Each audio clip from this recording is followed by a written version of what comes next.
pages at the OneMic Show, and then follow us on Instagram at OneMic Show. We are also taking live calls at 202-683-4570. Then press *5 to speak, so please save that number. Now, later tonight, we'll ask our Gen Z guests about their experiences with religion in their respective communities. Do kids born to African parents in the US relate the same way to ethnically segregated places of worship? Please start dropping your comments and let us know what you think. Na bila kusahau, tunapokea mziki toka DJ wetu machachari mleta habari DJ Moshfire, na tunadunda kule viwanjani na Mika Och, jezi yake nambari 7 mgongoni, akituletea habari za michezo. Moja kwa moja toka Kilimanjaro Studios, ni mimi mtangazaji na mwanahabari wako mpendwa Ali Badawi.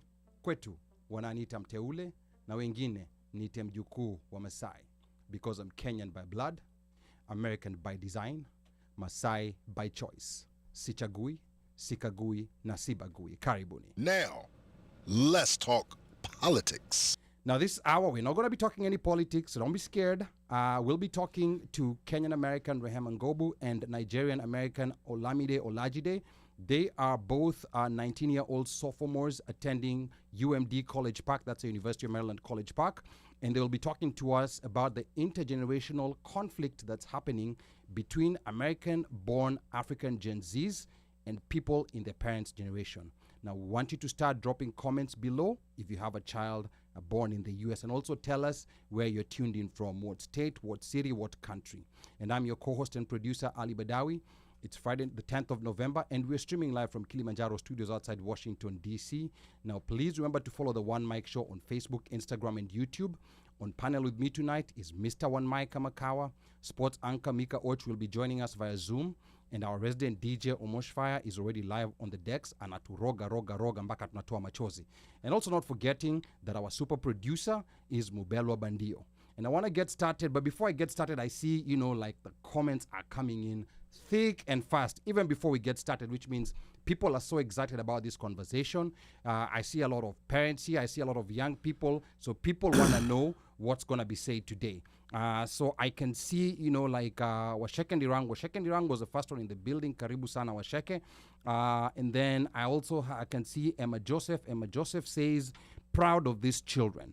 And then we have Wanjiko Joshua is asking which friend. I don't know who exactly Wanjiko is talking about. Wanjiko, please let us know. And then Annette Karanja, our guest host here, our cultural and political contributor. Annette says, some of you guys have Gen Y millennial siblings and cousins. What do you see are the main differences for you guys in relation to your experience as multinational individuals? All right, we're gonna be addressing this. And I think Slayap anasema to increase volume kidogo. So I don't know whether that's, tell us whether you can hear us loud and clear. And then, let me see. Annette is also saying, don't forget the in-between, Kenyan-born, American raised. So I think Annette is talking about Annette here. So those ones, those in-betweeners, they also have very interesting stories. For those who remember, like we did an interview with Annette about this back in August. And I want to ask the people who are tuned in, tell us if you can hear us loud and clear. And then Slay is saying, let's talk politics was louder than your mic. Okay. So the volume is still low. We're going to try to get that rectified. I want to also take this time to welcome all other guests who are tuned in. I can see so many people here. I cannot mention you all one by one, but we're going to have a very interesting show. Now, Mr. Lawrence Kihanya has said loud and clear, and I think that's a signal that we need to get started. I think Lawrence Kihanya is going to be a very interesting listener tonight. We're waiting to know what his views are, what his comments are going to be, No. and what he will tell us. Yeah, Anakula bench. Anakula bench. Him is on the bench. Okay. Right now, All starting player. All right. Rehema and Jide. Okay. Yes. And all right. And Ruth Kilungu is also tuned in. That of course was our sports anchor Mika Och. Unasikia amesema Lawrence Kianya, go to the kitchen tonight and wash dishes. That's Mika Och. That is not the OneMic Show. That was Mika Och's suggestion. And then now Emma is also saying things are loud and clear. on their end. So Slay is the only one who's saying the volume is low now. And Slay, maybe try increasing the volume. Maybe she Increase the has. volume on She, your phone. Yeah. I'm gonna send her headphones. Okay. Kutumia iPod. Akutane na mimi ni nyuma ya tent. I'm sending her headphones. Okay. And today, guys, You know remember? AirPods. You bought AirPods. Yeah. And today, guys, remember? Wow. We have Gen Zs. We have Kenyans maybe who don't necessarily speak Swahili. So are you saying that we shouldn't speak Swahili, or we speak Swahili and and we we also have translate? an Kenyan. We also have a Nigerian. It's okay. So- Jide is either gonna adjust or he'll adjust himself. Okay. All right. Sawa. So I think at this point we need to get started before we get distracted. I see there's so much excitement coming in. Udimadenge is saying we have to remember our kids are American born. Annette is saying everything is clear. Now, to get started, we know that the African demographic in the U.S. has significantly shifted over the last 2 decades. Now, children born in the U.S. to the wave of Africans that immigrated in the late 90s and early 2000s are now adults. This Gen Z born African demographic, or rather this Gen Z US born African demographic, are now a big chunk of the African population, and they're making their voices heard within the community.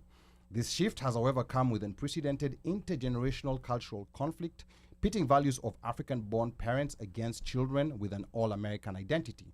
Now, some claim that the US born Gen Zs should be happy to have a firm grounding in how they were raised within an African subculture.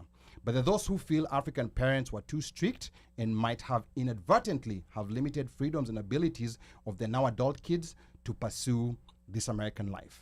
In studio tonight, to help us unseal this can of worms, are two 19-year-old sophomores from the University of Maryland in College Park. We have Kenyan-American Rehema Olamide, who's a public health science major, and we also have Nigerian-American Olamide OLAJIDE, aka Jide, who's a mechanical engineering major. I want to take this opportunity to welcome you both to Kilimanjaro Studios and to the OneMic Show. And we are going to go ladies first. Rehema, how are you feeling today?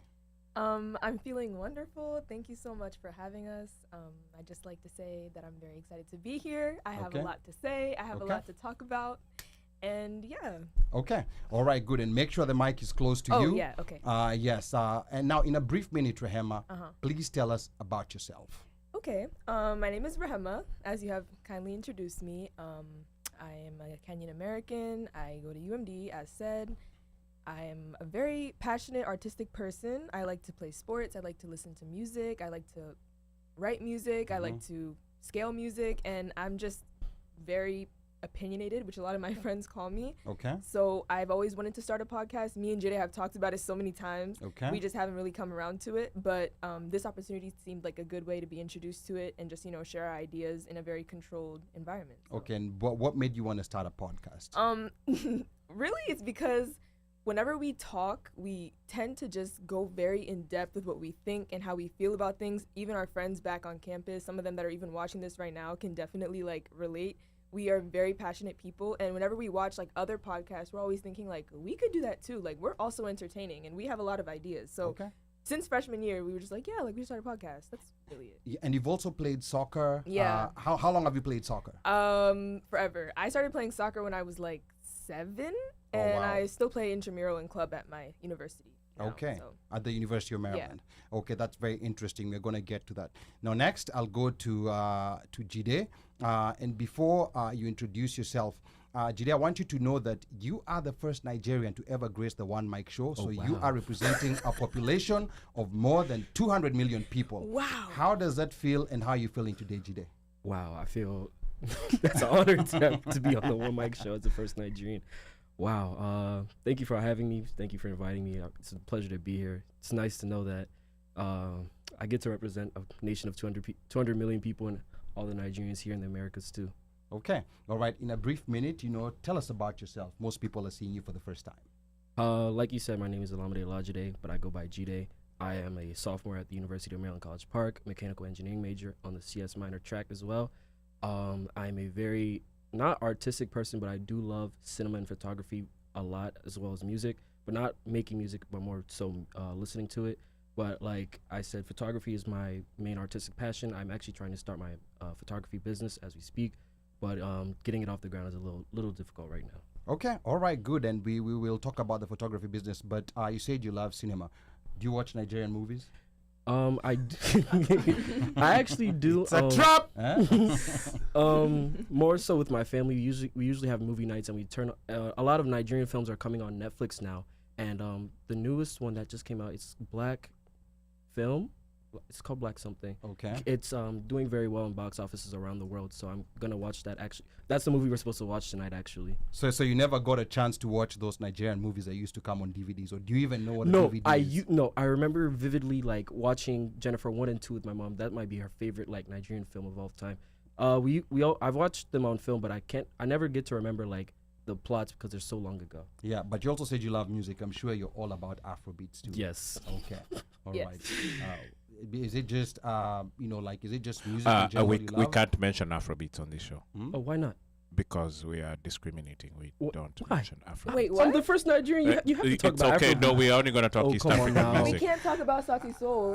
All right. Oh, all no, right. no, no, no. Switch it up. Like, No, Sauti Soul has Come on. actually stopped singing together, so Oh. we've Wow. moved on.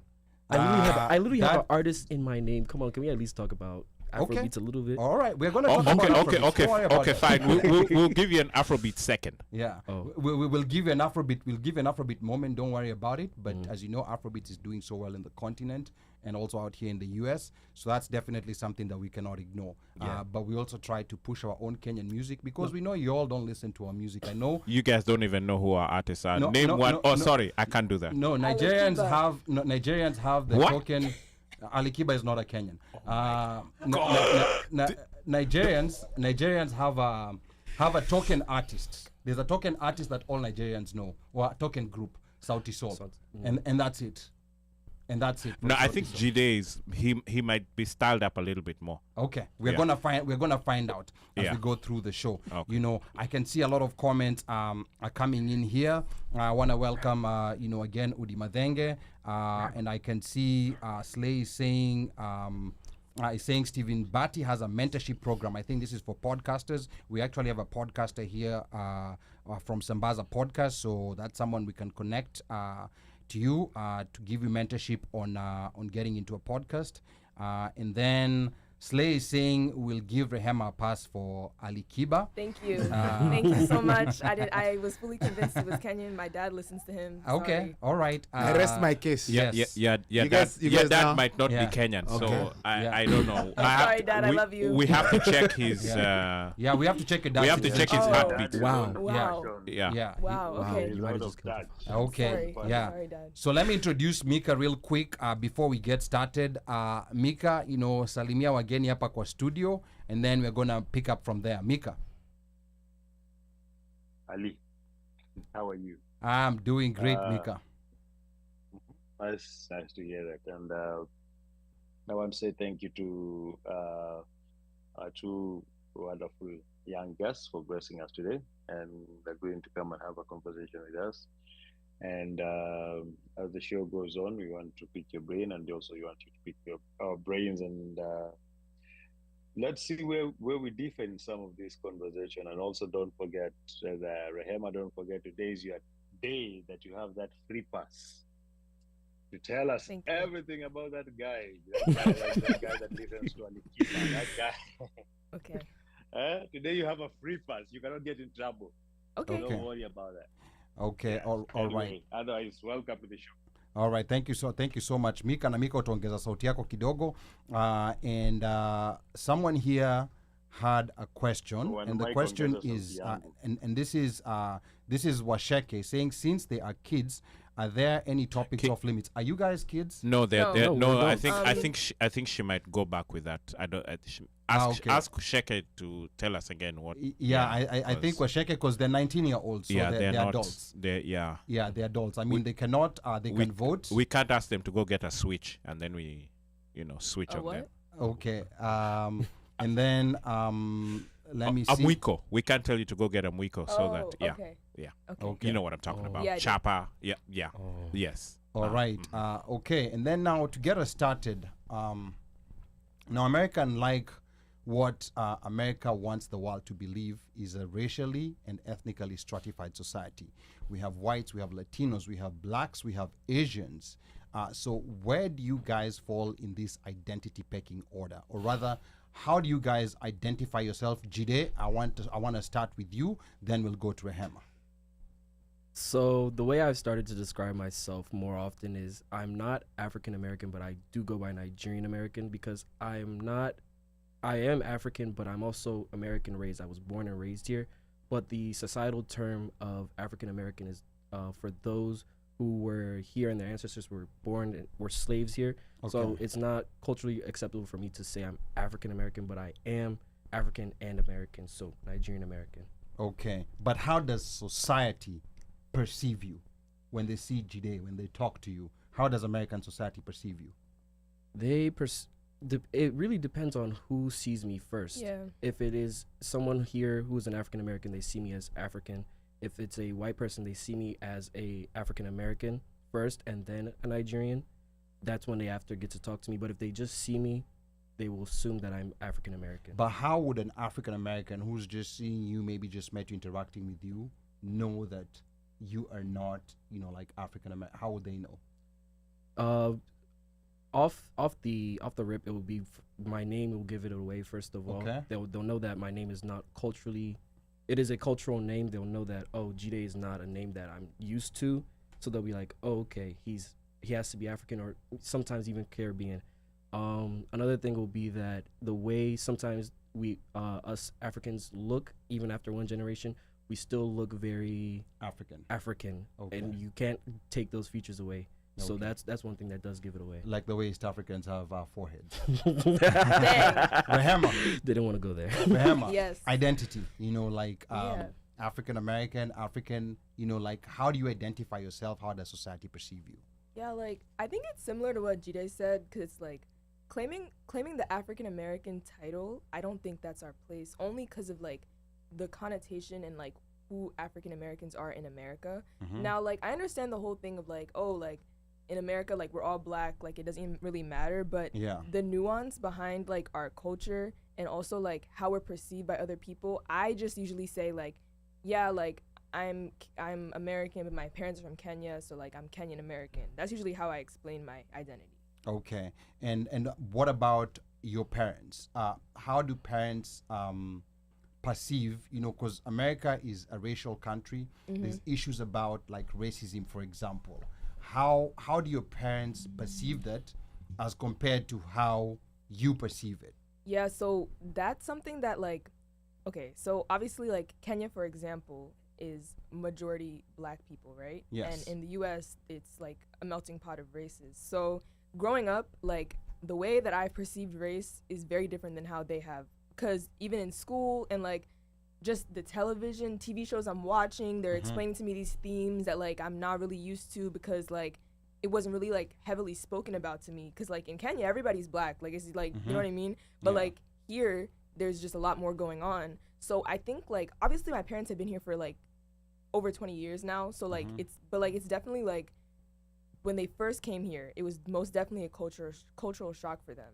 Okay. And for me, it's just how I've been raised. So I've just had to like, I don't want to say like meet them halfway, but like definitely like explain my experience with certain things they probably never even thought about when it comes Okay. to race in the U.S. Okay, all right, that's interesting. I can see a couple of comments here coming in. I'm gonna go ahead and like just sample out some of the things that people are saying here.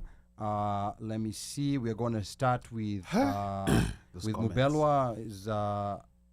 No, let me start with Annette. Annette says, "We know by looking, even before the name, our features and mannerisms." So that's very interesting. So I think Omosh sometimes tries to like hide himself as an African American, but I think the mannerisms give him away. They give him away. That guy is Why am I being placed in this box that you guys No, don't worry. We're gonna have a show about that. about how I hide my identity? We're gonna have, Jide, watch yourself. Watch yourself. Oi. Watch Whoa, yourself. yeah. And then Okay, never mind, I can't we laugh. have Ashley Maingi says, "What about the Nigerian community?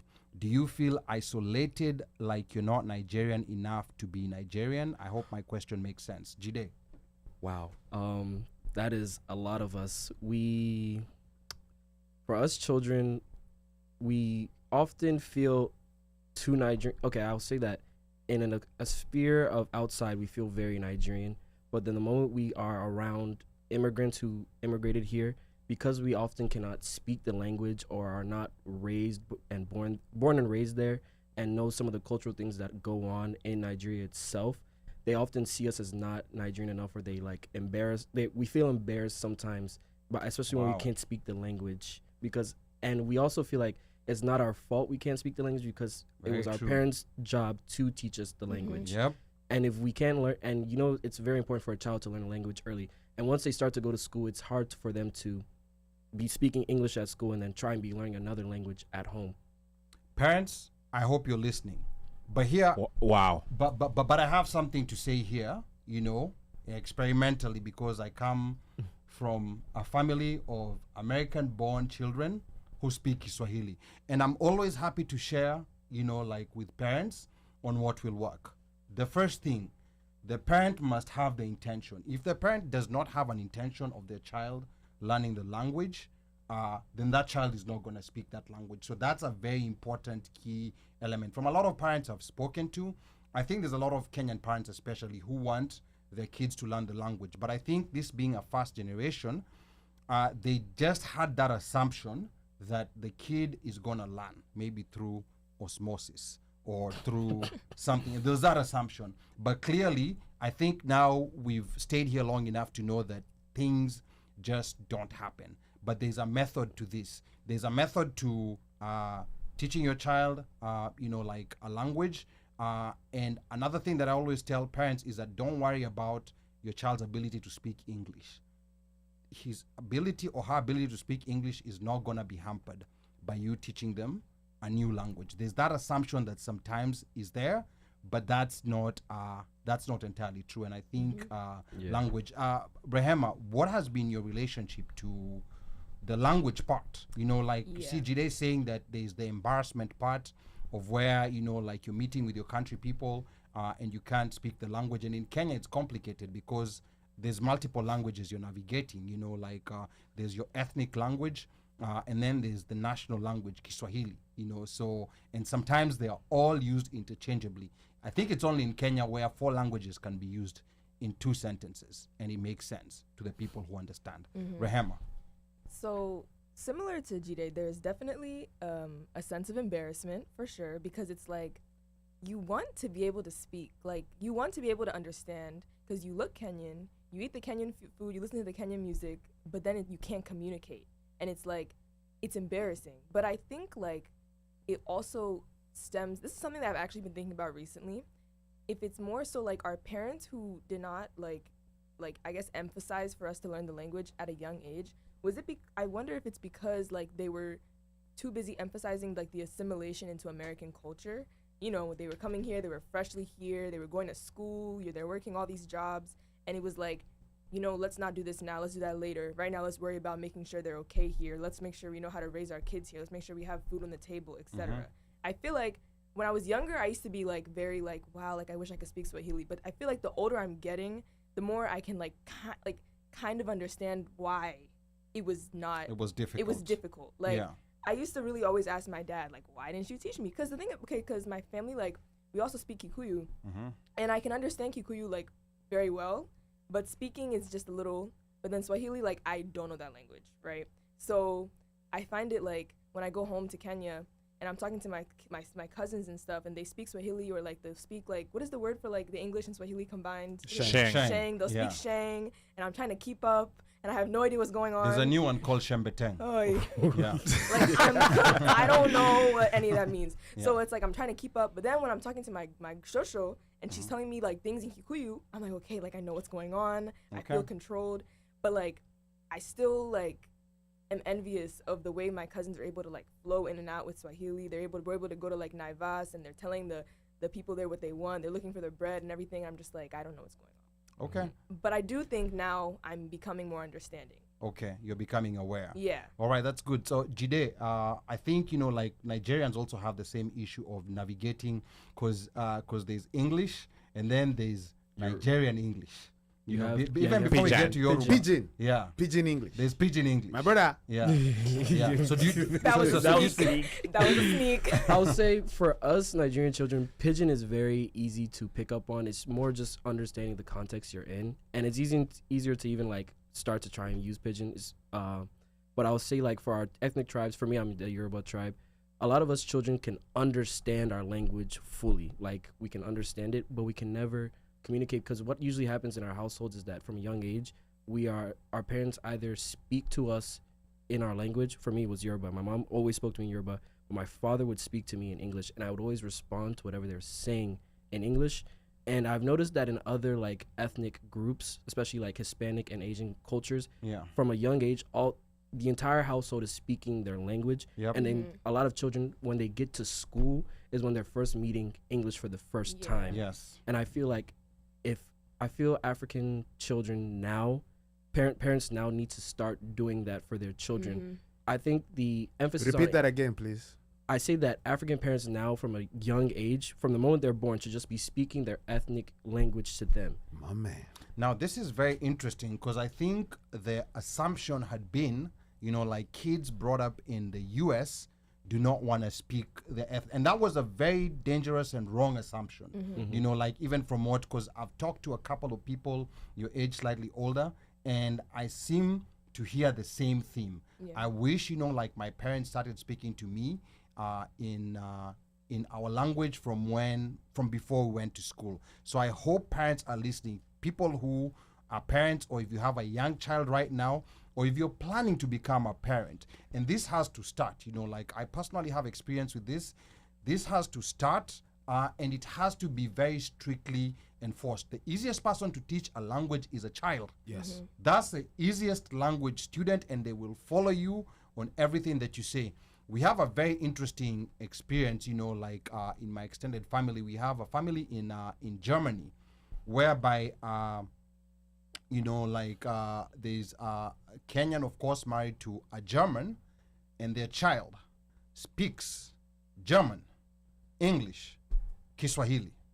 Speaks all the three languages. And the funny thing is that the Kiswahili he speaks is a very fluent version of Kiswahili, because he's not had the chance to, you know, like interact with Sheng and interact with all these other different languages. So parents, I hope you're paying attention here. Let me go through some comments here that are still coming through. I can see Ruth Kilungu is saying African American is a culture by itself, described by descendants of slaves. I guess that was on the conversation we were having. And then Annette is also saying, please talk about being an American, being in the American school system. Parents took teachers' word like gospel, truth without understanding American nuances and racism. Speak on your experiences, please. Wow, you know, let's actually pause there before I read the rest of the comments, you know, because I think going back to, you know, like our African countries, parents would take the teacher's word. You know, the teacher's word, you know, like was the truth and nothing but the truth. And as kids, we would understand that whatever the teacher says goes. In fact, whenever you get in trouble in school, the best thing you would want is for not your parents to be told, because there's no way your parent is believing you. They're only believing the teacher. But here Annette is saying something about nuances about racism. So maybe you guys can talk about it. I don't know, Jide, maybe you can start, you know, like about just believing what the teacher says, which is very common with African parents. Yeah, I'll say that it does definitely happen. I actually have an experience with this where in the 7th grade for a science class, I actually ended up getting a B, which got me in trouble because I turned in an assignment and everybody in the class saw me turn in the assignment. And towards the end of the semester, he said, oh, he had I never turned it in. Come next semester, he found the assignment, but he had told my parents that I had never turned it in. And at that time, I was having issues with turning in assignments, so they just believed him that I didn't turn it in. But I was getting more frustrated at this teacher because he was a white teacher, and I felt like he was also kind of targeting me in that class for other reasons. But it was just, I was telling my parents, why can't you just believe me that I've done this thing? Why is it that you're listening to the teacher more than you're listening to your own child? Wow, Mike, you know, this is interesting because, like, for us, even when we knew the teacher had said something that wasn't true, like it wasn't even a debate in our mind, that we knew the parent is just gonna believe the teacher. Yeah, Much fire. there was no conversation. If the teacher said, then that's what it was. Yeah. It didn't matter what you say. You didn't go home trying to dispute the teacher. It's like disputing a teacher, doctor, or pastor. Those three people, plus a lawyer. You don't dispute those people. So none of them were disputed. So at least in Jide's case, he had, I guess, an open path where there was a conversation. He could go, for lack of a better word, back and forth with his parents and have a conversation. We didn't have that growing up. The conversation was one way: do as I say, not as I do. Period. Okay, all right, and we're gonna get back to that part. So many comments coming in. Yes, that, go ahead, actually? go ahead. I think Rehema. I think a main reason why that is the way it is, especially for us, you see how Jide was explaining why can't you believe me? Yeah. It's because growing up in America, you are told you have a voice, you should be able to express your opinion. You're a person, right? And my parents, for one, have they were instilling that in us at a very young age. But I think the difference is growing up in Africa or in Kenya specifically, it's a bit different because the authority figure is the final voice. Yes. And absolutely. not to say that's not the case here, but it's a bit looser because we are we have autonomy. We are told, if you don't like something, say it. If you're upset about something, say it. If something is wrong, vocalize it. I feel that's the main difference. Okay. All right. So parents, I hope you're listening. These are small details that maybe some parents did not, even think about it, but these are very important. So Kenyan Jui here is saying, while how one perceives oneself does matter, the truth is how others perceive you in America trumps it all. When that cop pulls you over, he could care less about the prefix that leads that African, that is Kenyan American or Nigerian American. And I think I think this is a fair statement that Kenyan Jew is making. No, I even make this case myself often. Yeah. If I were to get pulled over today, the cop is not differentiating my name from, he doesn't know who he's pulled over. All he knows is that I'm a black man. So yes, that's why I was saying that it depends on who is seeing me first and where, the context of when and where they are seeing me. If you're seeing me in broad daylight, you're going to say, oh, is he African American? And then you'll see some of my ethnic features, and then you'll say, oh, he's not straight up African American. He's probably from West Africa, but I do not know a specific country. Right. Yeah. There's some comments I think you probably right above there. So there's Trish says Ados. That means that's African descendants of Slaves. Yes. Ados, not Ados. You see what I have to do? I'm just being corrected, Who? But anyway, no. Says the we're gonna get into that later. The term African American should be reserved for those who are descendant of those enslaved into, was it chattel slavery? Yeah. Shuttle. Mm-hmm. And Geda Hiram is asking, what's the one issue? Let me just get this out there. What's the one issue most parents struggle to relate with your generation? Great question, Geda Hiram. No, it's Geda Gofu. Geda Gofu. Thank you. Great Hiram needs to be question. changed. That's all I'm saying. Geda Hiram. It's her name. Okay, all right. know what? Okay. Tutaonana nyuma ya text. Okay, Miss 19-year-old. Let's see whose house you gonna be going back to. Yeah. Mm-hmm. Yes. Okay. Can I answer this? Yes. Yes. Go ahead. Okay. This is the main thing. I feel like the main struggle in my opinion is our parents, they're slightly incapable of seeing our perspective away from their parents' perspective. And I can elaborate on this. When I'll be explaining my opinion on something that is quote unquote, you new kids, you Gen Z kids, you guys have these ideas, I'll try to explain it to them in the most simplest way of just how we have taken it in, how we have internalized it.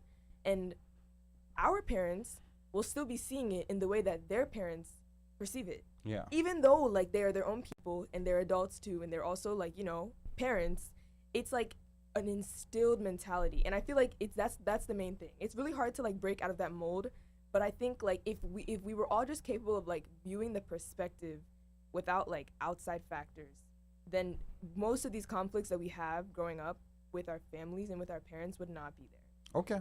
All right, That's that's a fair point. And again, I hope parents you're paying attention and you're listening. And Omosha gonna check to see if anyone is saying anything on YouTube, because I know there's a couple of people who are out there on YouTube. And then we have just Thurman Hawkins, who says, "Let's go." Thurman. Hi, Thurman. okay. And we have Near Generational as usual, Karibu, and Proxy. No comments yet. Okay. Okay. All right. Okay. Uno Mike. So Ashley Mengi says, yeah, what are some things, and you guys can chime in, what are some things that make you feel close to your heritage if you get that backlash from your own community? This case Nigerian. Wanjiko Joshua says, yes, we were busy doing doubles to bring you guys up. Okay. What? We've talked about it's this. No, I know. No, it's Yeah. true. Like Yeah. I don't. It's It's not true. that I No, we resent them understand. for it. It's just Yeah. it's just always regret. And yeah, it's like I understand. Like trust me, I've gotten a full understanding of what was going on in the early 2000s. I get it, but it's like even then, I just wish like Swahili especially, because that's like the most spoken language in Kenya, and that's like I don't know In Africa. In Africa, yeah. In Yes. Africa, Yeah. Yeah. Yes. There's like Guy. 4 Yep. or 5 countries that speak it. Yep. About total population is over 200 million. Yeah, okay, that made Yeah. it worse. Yeah, Mhm. so yeah, like Mhm. Or- ju- go ahead. I was gonna say the thing that makes it worse is when you see first generation Africans here speaking Speak it fluently. speaking Yep. it fluently. That's why because it's it's, like, why that's is that when you not me? regret. It's like, why could I not be Yeah. that person? Wow. Again, Parents. parents. When I say parents, I'm not just saying mom and dad. You've got Oh, yeah. uncle. The I'm whole here. village. The The whole whole village. village. Yeah. The whole village. The whole Yeah. village, because Yeah. I'm part of that. I'm part of, I need to be part. I am part of the solution, Yeah. but I'm also part of the problem. I will say, as long I as you will know. say that. That was a bar. I will say that. Confession time. Yeah, I mean, I'll say that. We really did shortchange.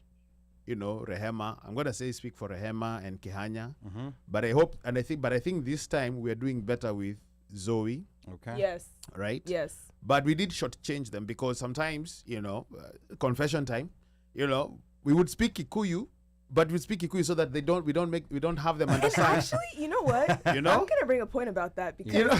you guys. Oh Lord! The- I told you about confessing and bringing these I things was- out. Hey, hey, Hey. hey. Okay, Hey. go for it. I mean, Gida, close your ears. Gida can listen. Actually, it's like By the way, your mother used to hate the fact that you'd call her Geda and called your father dad. But anyway, Wow. sorry, carry on. Confessions of Uncle. Yeah. Confessions This- of Uncle One Mike. Mom. Yeah. Geda would be so mad. Hello, but- mom. I love you. Okay, so yeah, I would think like the whole like speaking Kikuyu so you guys don't listen it never worked, and it also never really made sense to me because that was the one language we actually understood. Like, if you guys really wanted us not to know what was being said, speak Swahili, because I don't know Swahili. No, none of us. I feel like not many first gen Kenyans really know Swahili because our parents were speaking Kikuyu mainly, unless they were not Kikuyu. You know what I mean? But let me ask you, Yeah. of your parents, who speaks Swahili? Let us start there. Okay. You didn't need to air them out like that. No, You no. did not need to air them out. No, but, No, but no. but they both understand Swahili. No, they understand They Swahili. don't speak it. And they can That's what speak she's it. saying. They can Yeah. speak it. They Yeah. can speak it. Ah. They can speak it. Ah. Maybe not to the highest proficiency. Put it this way. You know how Rehema was talking about she can understand Kikuyu, Yeah. but cannot speak it? Yeah. I'll leave it at that. Yeah. Don't drop your phone. Yeah. I'm Don't sorry. drop the phone. I'm Yes. sorry. Yeah. I'm sorry. I'm sorry. I'm sorry. But I this hope I is- don't get disinvited from You actually, Thanksgiving. yeah, you're not getting that invite. Yeah. No. But this conversation on language is very interesting, and I think the biggest pickup here is that all these kids who are being born in America, they want to learn the languages, because the assumption has been that these kids don't want to know the languages. Yes. Mika. Yes, go ahead, Mika. Mika, talk to us. So I wanted to tell the Gen Zers something. Don't feel bad. These guys started speaking Swahili because they wanted to gossip, and they knew if they spoke in English, You guys are gonna other understand. people, not even you guys, other people around you, like other people, Americans around you, will hear the English. And the thing is, to be honest, they didn't even. They were looking down on speaking on Swahili. They thought speaking English makes them intelligent, makes them look better, makes them feel good. So the reason why they didn't speak to you in that language is they looked down to it. and they just started regretting it later in age when you guys grew up. So don't feel that bad about it. Most of them did grow up looking down on it, and it was just how we were raised back home. We were raised that speaking English and being fluent in it made you look more intelligent, more clever, more better than somebody who's just speaking pure English. And you actually, people laughed at people who couldn't speak or pronounce English words correctly. Okay. So don't really feel that bad about these Africans who didn't teach you your own language. But one thing, you know, like that I would like also for you guys to understand, you know, like having been born in the US, there was some politics and some social issues with languages back home that maybe you guys don't necessarily understand. I don't know about Nigeria, but we were both British colonies. I mean, of course, Kenya was a settler colony. Nigeria wasn't a settler colony. So in Kenya, the white people were right there in the middle. So there was this thing of, you know, like the people who first got educated was the first generation of people who spoke English. So speaking English was associated with being educated, with being sophisticated. So there was this generation of people who saw the people who spoke English getting opportunities. So now they came and overcompensated and decided, you know, like I think we want for our kids to just learn English. So there's certain schools in Kenya. For me personally, I was learning this when I came to the US. There's certain schools that they would actually punish you for speaking your local language. And this is something I think Mike went to such a school where you would get something. You would get what was it called? They'd give you something if you speak Swa or if you speak Kikuyu in school. It was called a disc. A disc. Yeah. Yes. They would give you a disc as a form of punishment for speaking that language. So there was already, you know, like a fear factor, you know, about speaking your language within your own country. And I guess that has that has gone away. We have a generation that's very proud of speaking, you know, like our local languages and speaking Kiswahili, speaking Sheng or whatever we speak. So that's one nuance that I think that's important to understand. Back to the comments, Washeke says those comments are coming in hot and heavy. Good point, Rehema. I have seen some schools force students to take ESL on the basis of kids speaking another language at home. And if you don't know how to navigate the school system or your rights, you just give in to English. So I've always advised people about this. Whenever you're filling any form, if they ask you the kid's first language in school, just say English. Doesn't matter what language they spoke, because if the kid, especially if it's a kid coming from Kenya who already has a good command of English, don't say that you speak a different language at home, because the moment you do that in any school form, they're going to put them in an ESL class. And that ESL class for the average Kenyan, and I believe also for the average Nigerian who's coming here, who's gone through a Nigerian schooling system, maybe up to a certain point in primary school, they do have a certain command of English that they'll get comfortable just sitting in a normal English class. I've actually seen that. It happened back in my middle school. We had a friend coming. He put Yoruba as his first language, but he spoke English fluently. But it took him a long time to switch from that ESL class, because they're like, he on his papers it's not his first language, it's his second language. So it took him, and the only difference that was for him was the cultural, like learning the cultural difference, and that's how he couldn't leave the ESL class. It took him like a whole semester to leave it. And I just think sometimes it's just better to write English, even if it's not the first language that they learned. I mean, like for us, even before we came here, we had to take English. We had to take TOEFL. Test of English as a foreign language. And I'm like, we were colonized by the British. We have been speaking English since standard 1 to form 4. We've completed. That's an American discrimination thing. Somebody on our side in Kenya really needs to go back to them and say, no, our guys who come out of our schools are proficient enough in English to understand and, you know, put sentences together better than these people who are asking for things and not asking. So, you know, we shouldn't have to go through TOEFL, but then it's also another way that money would be made from foreign students. Because, you know, we even pay more. Yeah, you have to pay. Yeah. We even pay more. So you go figure, why are we paying more and we're all in the same country? Okay, all right. You know, comments coming in thick and fast. Annette Karanja or rather, Slay says. No, let me first read.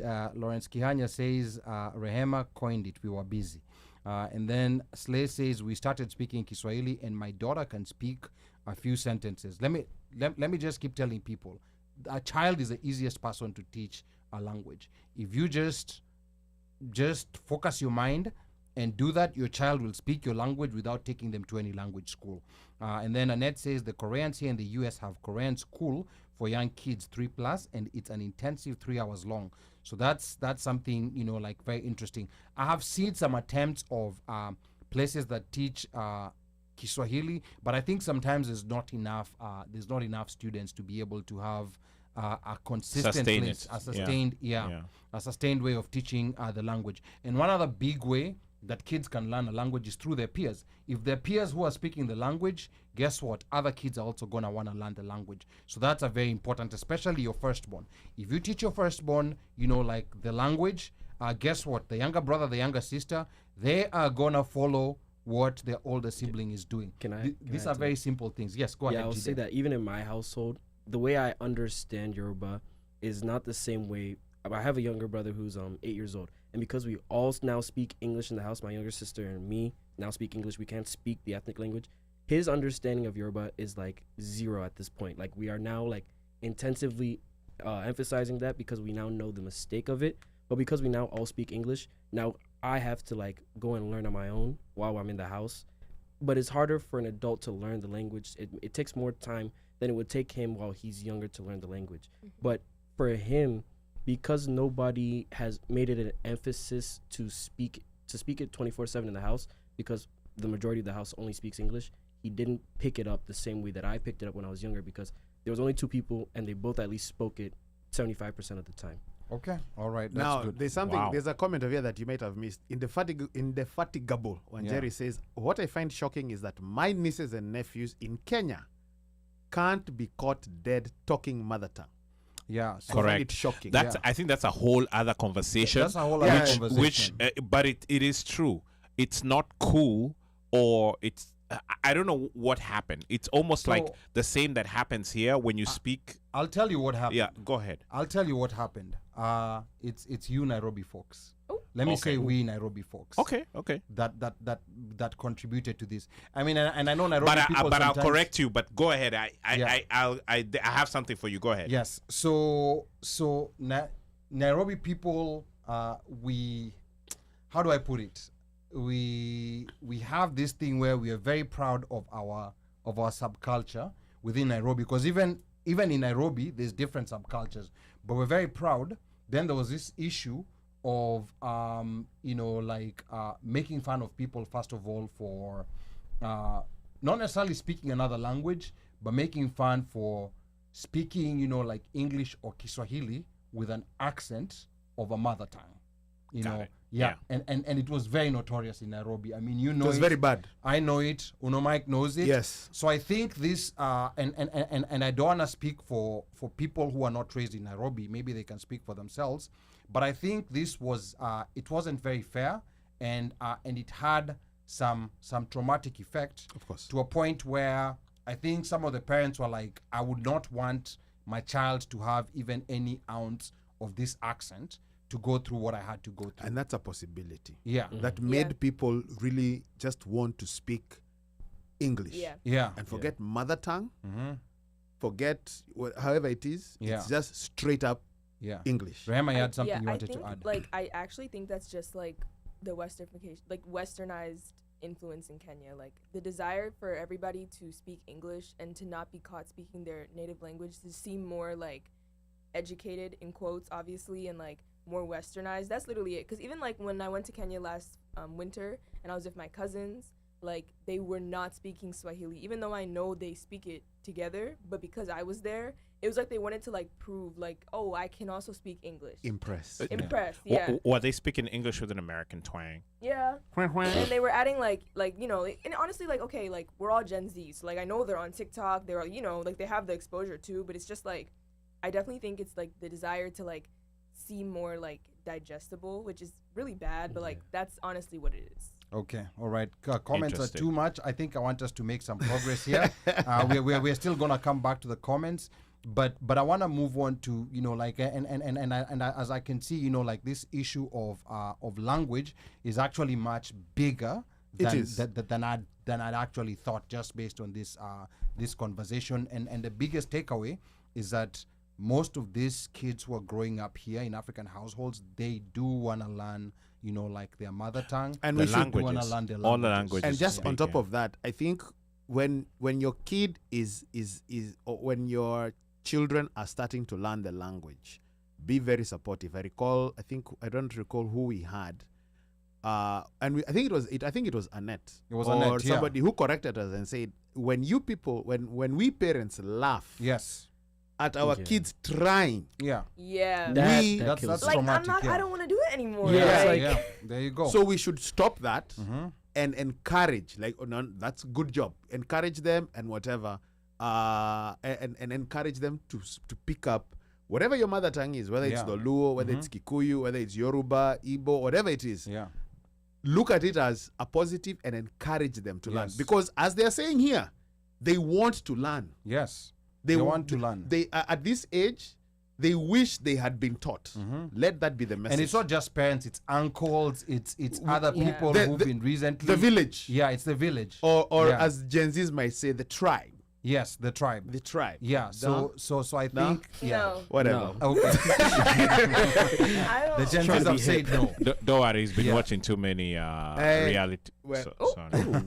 Okay. Anyway, we want to move on to something different here, and we want to talk about, you know, your lives growing up here. Maybe take us through how it was socially being raised in an African household. At what age maybe did you guys realize that your family's social setup was different from your friends Karen and Jake, and also different from They were. Deshaun and Lakeisha? Rehema, let's start with you. Whoa. Okay. Yeah. Okay. So I grew up in a very like diverse neighborhood with a lot of different kinds of people, and at first, like, I didn't really understand, like, you know, I'm different than other people because Mhm. there's a bit of a. Mhm. Anyways, okay. Echo. Yeah, Yeah. echo, okay.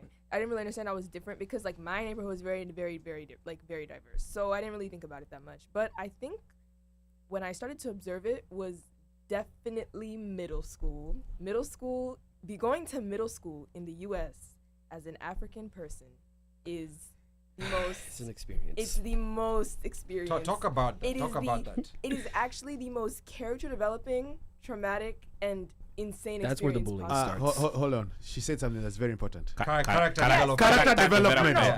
development. No. Character development. Of course. That's yes. Kenyanese That's English. Kenyanese English. Yeah. For character development. Yeah, for other things. It has another special. It has another meaning. connotation. But talk to us. I Don't don't- worry okay, about well, that. okay. Yeah. Okay. I don't know what that means, but Yeah. okay. But I'll yeah. tell you off air. Yeah. Okay, cool. But don't tell your mother Okay. or your father. Yeah. Okay, but yeah, like, literally, you can ask any first-gen African. Like, me and Jide immediately are like, middle school? Don't want to talk about it. Don't want to talk about it. Why? What was Wow. the Like, issue in middle school? Okay, so for context, right, we're 19, right? So we went to middle school in like the mid 2010s, 2015, so like 2018. 2015 to 2018, right? Mhm. And this was a huge resurge of social media at this time, right? I got my, like, me personally, I got my first phone in middle school because I started taking the bus and I had like a long period of time away from my family. So my parents were like, okay, we'll give you a phone. And I was like, okay, that's fair. And the social media culture, as on top of, like, it's just, okay, the social media culture on top of the people that you are surrounded by and on top of looking different was just a horrible combination. Even though we are American, right? We speak English, we have an American accent, we look different, therefore still different. we're targets. Yeah. What was different in that social media Okay, culture? I'll get into maybe? it. Yeah. So for context, like, that was the resurge of a lot of like confidence boosting social media apps, if that makes sense. There was an app called Instagram. Musically, which is now Oh. TikTok. Musically is not TikTok, but at the time Musically was just an app where you would just film yourself, feel pretty, feel cute, make dances, and post it, right? That was like the it thing at the time. And obviously Instagram, we all started making Instagram Vine. accounts, Vine, just essentially your face was everywhere, right? And that was when we started getting on it, which honestly was the first mistake. All of us should have waited till we were like 16. Which is one thing I'll say about this, the generation Wow. Alpha. They're cooked. Growing up in technology might have been one of the Yeah. worst things for them. Because Well, at least, yeah. but at least, Wow. no, we finished. I was just gonna say, like, Judy, you can get into it too, because we had similar experiences. But middle school for me was just very traumatic because all through elementary school, I didn't understand that I looked different. We're all just kids playing around. It was fun. But middle school was the first time I was like, oh, like, I'm not like the other black kids because I'm African and I look different. And that's when the bullying started. And I did not know what to do with this because I was like the first time I've ever been like, you know, berated for my appearance. And I was like very caught off guard. What was different with your, because a lot of African parents need to understand this. Yes, this is very important actually. Yeah. And I'm so glad there's a lot of African parents in the chat right now because if you have children right now who are in middle school, this is extremely important because it's still happening. There is a sense of making fun of African children in the black community specifically for characteristics that are Afrocentric, food that we eat, odors in quotes, because I'll get into that, and also just like the way we act, right? Because obviously there's a drastic difference between African culture and African American culture, right? And when you're a kid, you see someone that's not like you and you have a default to, you know, bring it up, right? That's just like kind of how kids act. Like, oh, you're different, I'm gonna point it out. You know what I mean? So like me, for example, when I entered 6th grade, I was like, everyone's gonna be fun, everyone's gonna be cool. And like a week in, I was being called, oh, African booty scratcher. Oh, you African. What is an African booty scratcher? Because I've heard that, you know, like a couple of times. What exactly is I that? don't know. To this day, we don't know. We just were told. Somebody who scratches their rear bumper with their. And they're African. Oh wow. Whatever. I think if you break it down, it's really connotations to monkeys and stuff. But yeah. But was this but again, from, you know, these are things that the kids pick up from other people, adults and come back with. I would say that a lot of children, the racism starts with who they're around. For sure. Because that's when you started to notice that. Because for me, I grew up in Anne Arundel County, which is diverse enough where I lived, but still predominantly white. And that's when you started to notice a lot of the white children to start acting up a little bit and being a little more racist and starting to target black people more. Kids. Yeah. Wow. And then that's when you started to notice what I would call like the diaspora wars start, like the black people starting to separate who's black or African American and who's African, and then target the Africans. Okay. Being like the butt of the joke everywhere you go. The butt of the joke every time. So were these jokes also coming from African Americans against Africans, or was it mostly other races, you know, like white kids against Africans? So for that question, it's definitely based on your experience and where you went to school, right? Where you like grew up. because like me personally, my middle school that I went to was it was also pretty diverse, but the majority of the black population was African American. There wasn't the ratio of Africans to African Americans were not the same. So most of the time, like when I was getting bullied, it was from other black people and occasionally like, you know, like the little mean white boys, but like that's like expected. Like racism is like not expected, but like to me it's like unfortunately it's more digestible because I can expect like a white person to be racist, but I would not expect someone that looks like me to be targeting me, if that makes sense. Okay, all right. So I got a quick question for you guys. So other than the physical or outward look and the way you guys behaved, was name or your name an issue as well? Substitutes were the worst days. Worst days. Name also like. Okay. But keep naming your children ethnic names, please. Don't stop naming your children ethnic names. Please keep it. But definitely names, and also like, Judy, how do I explain this? Like just the way we like present, like the way we act. Like it's just like mannerisms that you pick up from your parents. Yeah. But they're not bad mannerisms, but they're not mannerisms that are like, I guess, normal to culture here. It's certain things like, okay, I'll give you an example. I have a core memory from 7th grade. And I was... This 7th grade sounds like it was traumatizing. 7th grade was the flipping year. That was the worst year. That was the worst year of my life by far. I remember I was sitting in my cafeteria, and there was this game people used to play in middle school called Oreo. And Oreo was this game where like somebody would get dared to ask somebody out like on a date, but the dare... In 7th grade. But the context was like, you would not want to be dared because they pick like the person that was not desirable, or like basically if you got asked out through Oreo, nobody wanted like you were actually like the worst of the worst in class. So one time that's where a lot of self-confidence like plummeted. That was just bad. So I remember one time I was in the cafeteria and this guy walked up to me and he was like, "Hey Rehema, like do you want to go out on a date?" And I was like, why? Because I knew. I was like, I know where this is going. And then he was like, why? And then I was like, and then he was like, oh, like, I just wanted to know, like, if you were interested. And I was like, again, why? And then he was like, dang, like, why do you Africans always ask so many questions? And then he stormed away. And I, to this day, like, that just, because I was like 13. I didn't even know what a date was. Like, I didn't even know what was going on. God forbid your mother found out. Oh, this is, I'll get into this because this is something that, like, relationships. This is, relationships. Oh, we'll save that for later. But Okay. definitely, like, all of through middle school, I don't think I ever once expressed what was going on to my parents. I kind of regret it. I'm not going to lie. I could have definitely had people to talk to at that time because I mainly just talked to my other friends who were going through it. Like, go ahead. I would just say, I don't know about you, but for my experience, it's more like building what happened through elementary school. If you never, like, if you don't build the relationship with the child, they're not going to want to come and talk to you with issues they're having. Or they don't believe that, like, they can come to you with that issue specifically because if they know how you're going to berate them, if that makes sense. And also, it's like some things were just uncharted territories in African households. Like we've never spoke about it. Don't bring it up. Like, no one has ever told me, like no one had ever told me at that time that these are things to come to me about, because it had never really been a problem before. Like, I had a great elementary school experience. I walked into middle school and I was like, what is going on? Like, this is a crazy place to be. So I didn't really know, like, that I could talk to my parents about it.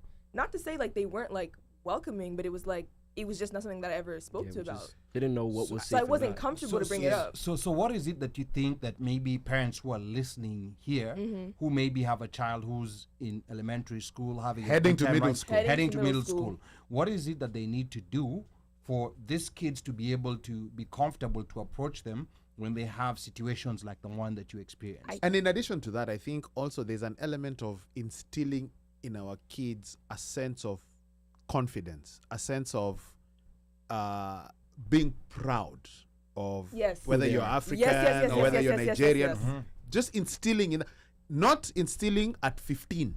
Yeah, we are talking about is at 5. Yeah, please. 6. Instilling proud. You're proud, This you're is so beautiful, important. you're This is so amazing, you're important. intelligent. Those are things that are important for our kids, such that by the time they are getting Oreoed, they have a way. That's so dramatic, uncle. Like, oh my God. By the time that it's getting to that, they'll be like, oh, I mean, what's up? They can they can also have a fighting chance. They can banter back. They can you give it. they're confident in their own skin, they can dish it out. Absolutely. Sometimes 2 times. Absolutely, because it's like that important. It's so important to start early. So important, because okay, for me, like, growing up, like, of course, you know, your socials, oh, Rehema, a pretty girl, like, okay, like, my parents would tell me all the time, and I would, expected. That's expected. That's your family. You know what I mean? Like, middle school was the first time where I was intaking other people's opinions about myself, and it was, like, very harrowing to experience. That's why, like, I have a younger sister, right? She's 8, and I've already started on her. Like, I'm like, Zoe, like, you're beautiful. Zoe, like, look at your face. You're so pretty. Because I want her to understand it now before she gets older and has to go through what I went through. Because the damage from middle school was so, like, it was so like instilled that I didn't really get out of the mentality until I was like 16, 17. Like the end of quarantine. The end of quarantine, literally the end of 2020. That's when I was like, you know what, Rehema, like, who cares?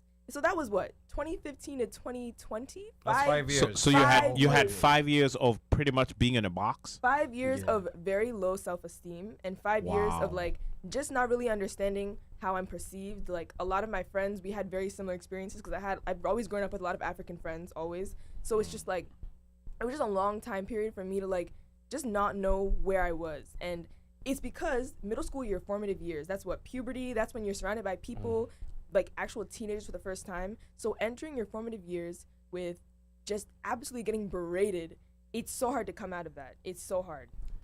I mean, this is That- quite yeah. and that's the reason why I like us having these conversations, because they're things, you know, like, you don't know what you don't know as a parent. And sometimes you have to be willing to put yourself in that uncomfortable position of understanding, you know, like what you don't know. And what I'm picking up from this is that it's very important to start early, because the things that we were dealing with, for example, when we were going to school, totally different. Yes. Totally different. You know, like Yeah. to me, a very interesting aspect that the two of you mentioned was the technology part, the social media. Oh. And it's funny that you guys are saying that you wish that you hadn't gotten in there, and now we have a generation that was born Into online. They're like cooked. like They're yeah, actually- they they're started Because at we were 2 ju- years we old. were actually just talking about this like yesterday. Yesterday, yeah. Like at least our generation of like 02 to 05 grew up, or at least from like from when we were born to 10, at least not in an age of technology where we went outside, played, you know, went to school, maybe watched TV, and if you were Played lucky enough, sports. played sport. We played a lot of sports, and if you're lucky enough to have like an Xbox at that time, you played that, and then you went to bed. But now children are going to school in elementary school with iPhones, on TikTok, they're on Instagram, and I feel like I feel like they're at a too early of an age to be digesting certain things. And you, even though if you put parental controls on everything, They're gonna get around They're it. gonna get around it. And two, the internet is such a place where things will still reach them. Like if you want to find something, it will be found. Or if it wants to find you, it will find you. Yeah. Now, here we have Trish. Trish, by the way, is a teacher. It's a teacher. But I think she's she might be a principal. No, she's a principal. Yeah. One of those. She's higher up. And she says even teachers fear middle schoolers. We have a Because Trish is saying middle school is the worst in the U.S.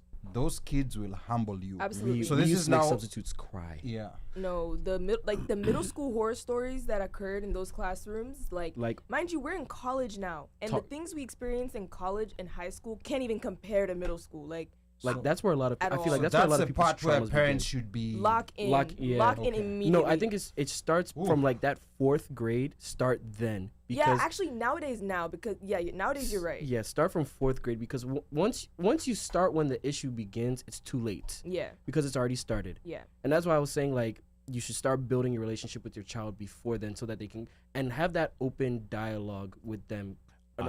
Like at least communicate with them to a point where they feel like if they come to you with an issue, they're not gonna get beat or they're gonna get yelled at. They feel safe. They feel safe. It's a safe from the space beginning. and there's a communication channel. Also, if you don't understand what they're talking about, because obviously your middle school, well, it's not called middle school. What is it called?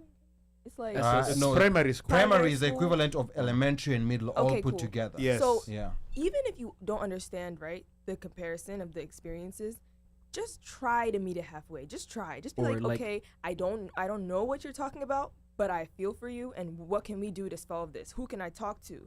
How do you feel? Because that is the one thing right away. Like kids don't need to hear, why are you complaining? Me, I had to fetch water. We don't need to hear that. We don't need to hear that. The We don't need to comparison hear of that. life stories of like, oh, at your age, this is what I was Yeah. doing. Everybody has a different struggle. It's like, okay, you grew up here. Those are your struggles, but Right. we're here. These are our struggles, and this is how we feel. Our struggles are going to be different because it's, first of all, 2 different eras, 2 different countries. It's just different time periods in general. But on top of that, like, I don't know, just you like taking somebody's struggle just because it's like, I guess you can say incomparable to yours is not fair. And I think that's something that a lot of African parents just struggle with so badly. Like, it's bullying. Okay, bullying was not the major problem for you when you were 14, but it is now. it is for me now. So please help me. Now, this is Gen Z talking. Wow. Now, a lot of these things that they're saying, those who came before them knew about them, but they never felt comfortable talking about them because they felt that, society is going to look at me some type of way if I bring this out. So they would just keep quiet. Because I think there's a whole generation of African kids who are experiencing this, especially that middle school part. And a lot of parents just have no, understanding. Like you guys are talking to me right now. I came to the US in college. So I definitely don't have an understanding, but I used to think, because I have family members who are in middle school, I used to think I have an understanding, but just from what you guys are saying, it seems, and it's kind of like this is just the surface. It seems like there's a lot of deeper issues Correct. that are happening and that are going on with children at that age. And also like what Rehema was saying, she wanted to talk. Yeah. Or bring it up, maybe to the parents, but she couldn't. So her refuge or what she sought out was somebody going through the same experience. Trauma bond. Trauma Wow. bonding. So that's like the African kids. Yeah. Oh, most of the friends I have to this day are friends I made in middle school because of that. Like Trauma bond. trauma bond. Okay, literally. the same trauma y'all We'd get, went we'd to. get cornered in the locker room, get picked on, and then we'd be like, "Hey, like that sucked, right? Let's be friends." Yeah. Like I'll be real, The that's blind kind of leading how the it was. blind. Yeah. Wow. This Literally. is, I mean, So your therapist was your fellow classmate. Oh yeah, Yeah. we just talked. We used to always like consult about it. We talk about it, and like And so did you guys band together, like almost like form like I guess a defensive shield, almost like an army, and kind of like hold each other, you know, kind of like, you know what I'm saying? I feel You'd be like the African kids who are like, you know, it's like Don't us, play with them. us against the world, so to speak. it's like No, it was just like a place, more like a place of refuge, I guess. yeah. Okay. Oh, how was y'all's day? Like, this is what happened to me. Yeah. How are y'all we doing? do like a little recap. Yeah. Like, oh, so Wow. and so did this to you today. Dang, this happened to Dang, me. that's crazy. And then yeah, let me move on. yeah. So did you guys see any of your African friends get so affected to the point that they either got medicated, changed schools, or even took their lives? Okay, I- go ahead. I will say that no, not to that point, but I feel like a lot of them didn't deal with their trauma up until like our age. Yeah. Like they didn't start reflecting on like, why am I the way I am today? And then they start looking at their past experiences like, oh, this is when it really started. And a lot of like you now see like a lot of us Gen Z, once we get to college, a lot of us have like anxiety, depression, AD, and I think one thing that does go unnoticed is ADHD and ADD. Oh. African parents do not believe that their child has ADHD, and that because they don't feel as if it's a bad disability to have. Yeah. But it is something that happens in the school system that makes it really bad for their child to like understand what's going on.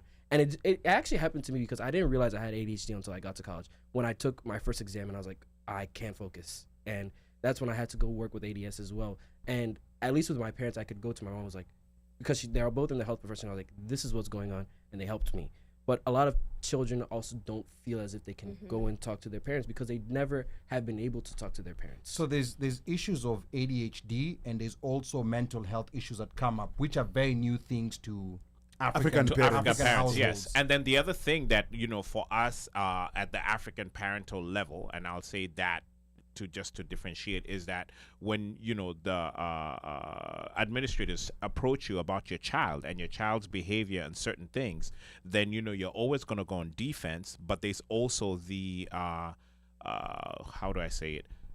There's the administrators seem to want to put your kids on meds more than they're actually working to resolve issues, and so they already put them in a box and say, okay, you know what, I'm just going to put you in a box and put you on meds and you're going to be okay. No, you know, I as get opposed to trying to work to try to see where the issue is, because this child may not necessarily even have to go on medication, but because of the trauma that you guys are saying you're going through, it puts you in a certain space, and the signs seem to point towards the child having a mental issue, but it may not be that. It could just be plain outright bullying. That's, you know, put this child in a defensive mode where they're not letting anybody in. Wow, you know, like this is quite It's eye opening. It's quite Because even for eye-opening. for me, you know, being an uncle, in as much as I thought, you know, you are close to them. yeah, like you know, we can talk. The part for boy, here we go. No, I'll get into it. You go ahead. Oh Lord, here we go. You know, like not knowing, like because the reinforcement. So I always go back. So I try to do that with like Akinanjeri and Nemo. I really try to reinforce, you know, that part of just being proud. We already have the experience with the mistakes. You know, Yeah. so that. But now, because of the revelations today, I'm even now going to enforce it even more like dictatorially. And that's a good thing about Yeah. having conversations I'm on not gonna such lie a to space. this. No, not dictatorially, Mika. Mika. relax. Yeah. So Mika, Go ahead, Mika, Mika. go ahead. So, relax.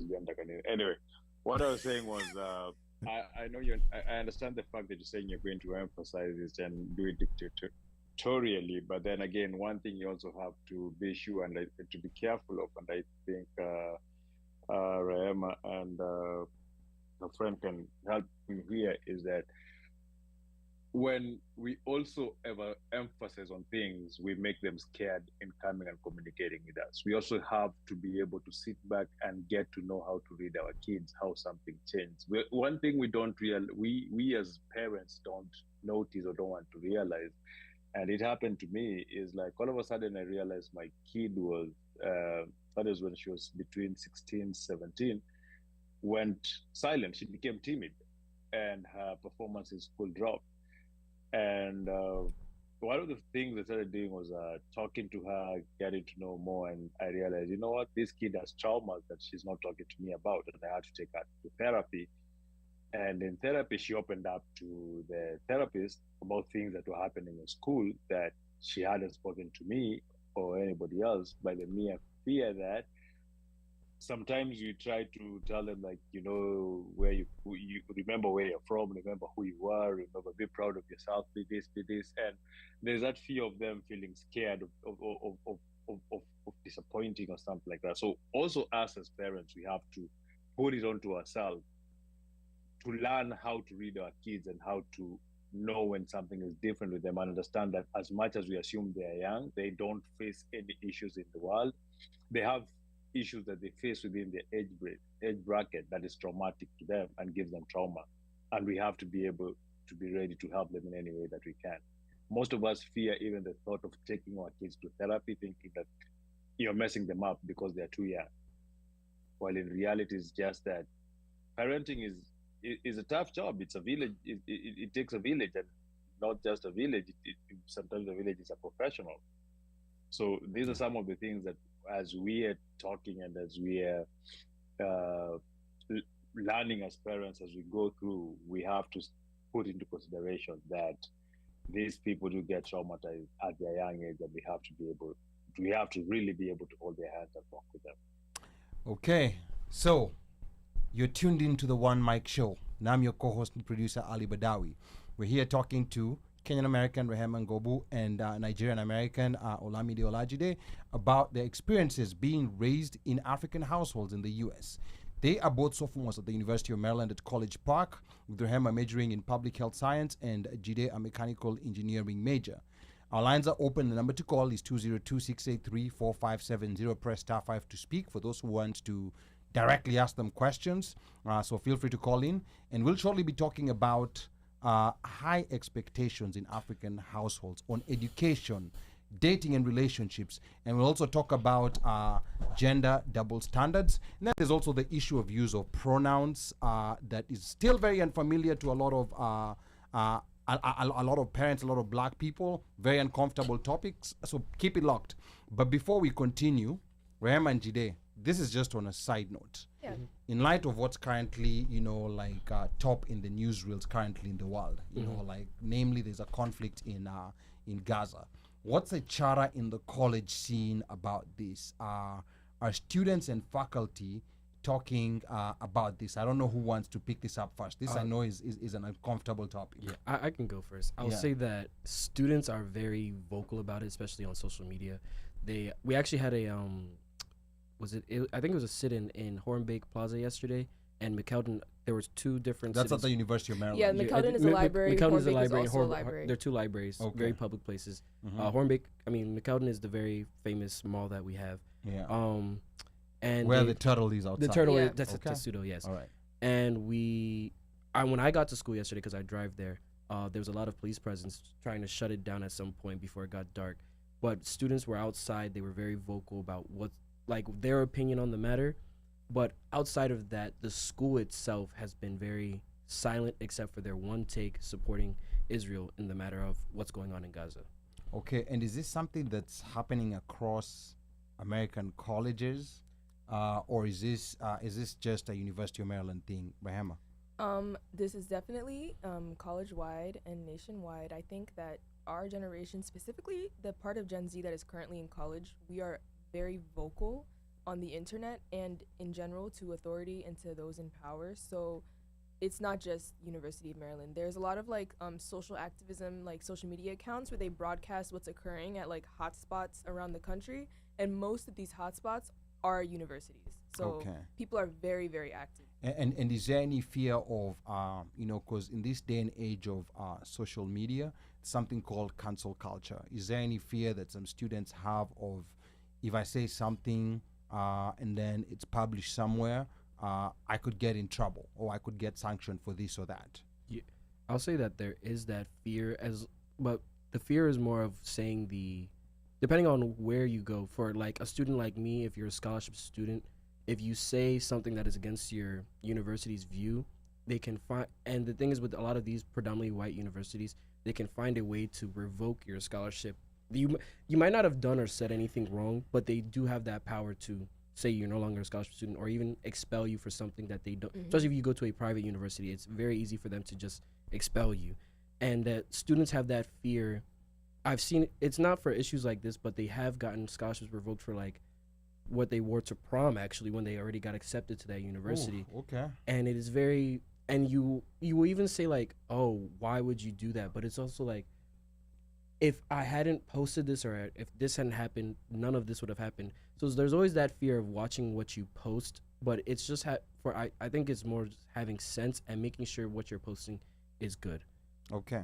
All right. And to all those who are tuned in, we're going to read your comments are coming in so thick and fast. I have Indefatigable Wanjeri saying MIT today threatened to expel, suspend students who demonstrated in support of Palestinians. Boston schools have been quick to threaten expulsion. So we are living in a very interesting time, and it's quite weird that this is happening in the United States, because typically this kind of behavior sometimes designated to African countries, Middle Eastern countries. So now we're in a situation where we're now seeing speech being muzzled live. Mike, I don't know whether you have something quick to say about that. Well, I think there's an awakening that's going on. Yeah. And part of the awakening is a realization that, so one thing you can talk about social media and the opening of social media is that access to material to read and educate yourself is now higher than it was back then. Yes. So and this generation is getting access to things that we never had access to during their age, and they're getting it on real time. As events are happening, they can go and verify for themselves. Exactly. Yeah. So there is information, and also I think credit also to them. There's a way that whatever they're doing triggers you to be like, okay, what's going on over here? What is this all about? Yeah. And once you Google or once you check, you can read up on it. Now, depending on what side of the aisle you want to be on, right? But the information is readily available. And in some instances, depending on the sources that you check, you can be fact checked right there and then. You can actually see what's going on in real time. Yeah. And that is what is going on. So there's in one aspect, free speech you can say is being muzzled, but information is not being muzzled. Yeah. There's a floodgate. Yeah. And voluminous at that. Even the Meta-owned platforms, like Facebook, Instagram, that have been accused before of shadow banning. Yeah. There's other platforms outside that are showing. So things that are being said, for example, in the news, kids are getting lives, like videos on TikTok. And they're saying this is what's happening, but this is what the news is saying. Yeah, but want to move on from that today. That's not what we want to talk about. Uno, there's some clips I want you to prepare. I don't know whether you have them ready. There's some clips, like I want us to play. There's one from a Nigerian and another one from a Kenyan. And I think we're going to start with a Nigerian one. So just let me know when you have it ready. Go ahead. So now we want to get to the juicy part of this conversation. People think the conversation was juicy. We haven't gotten there.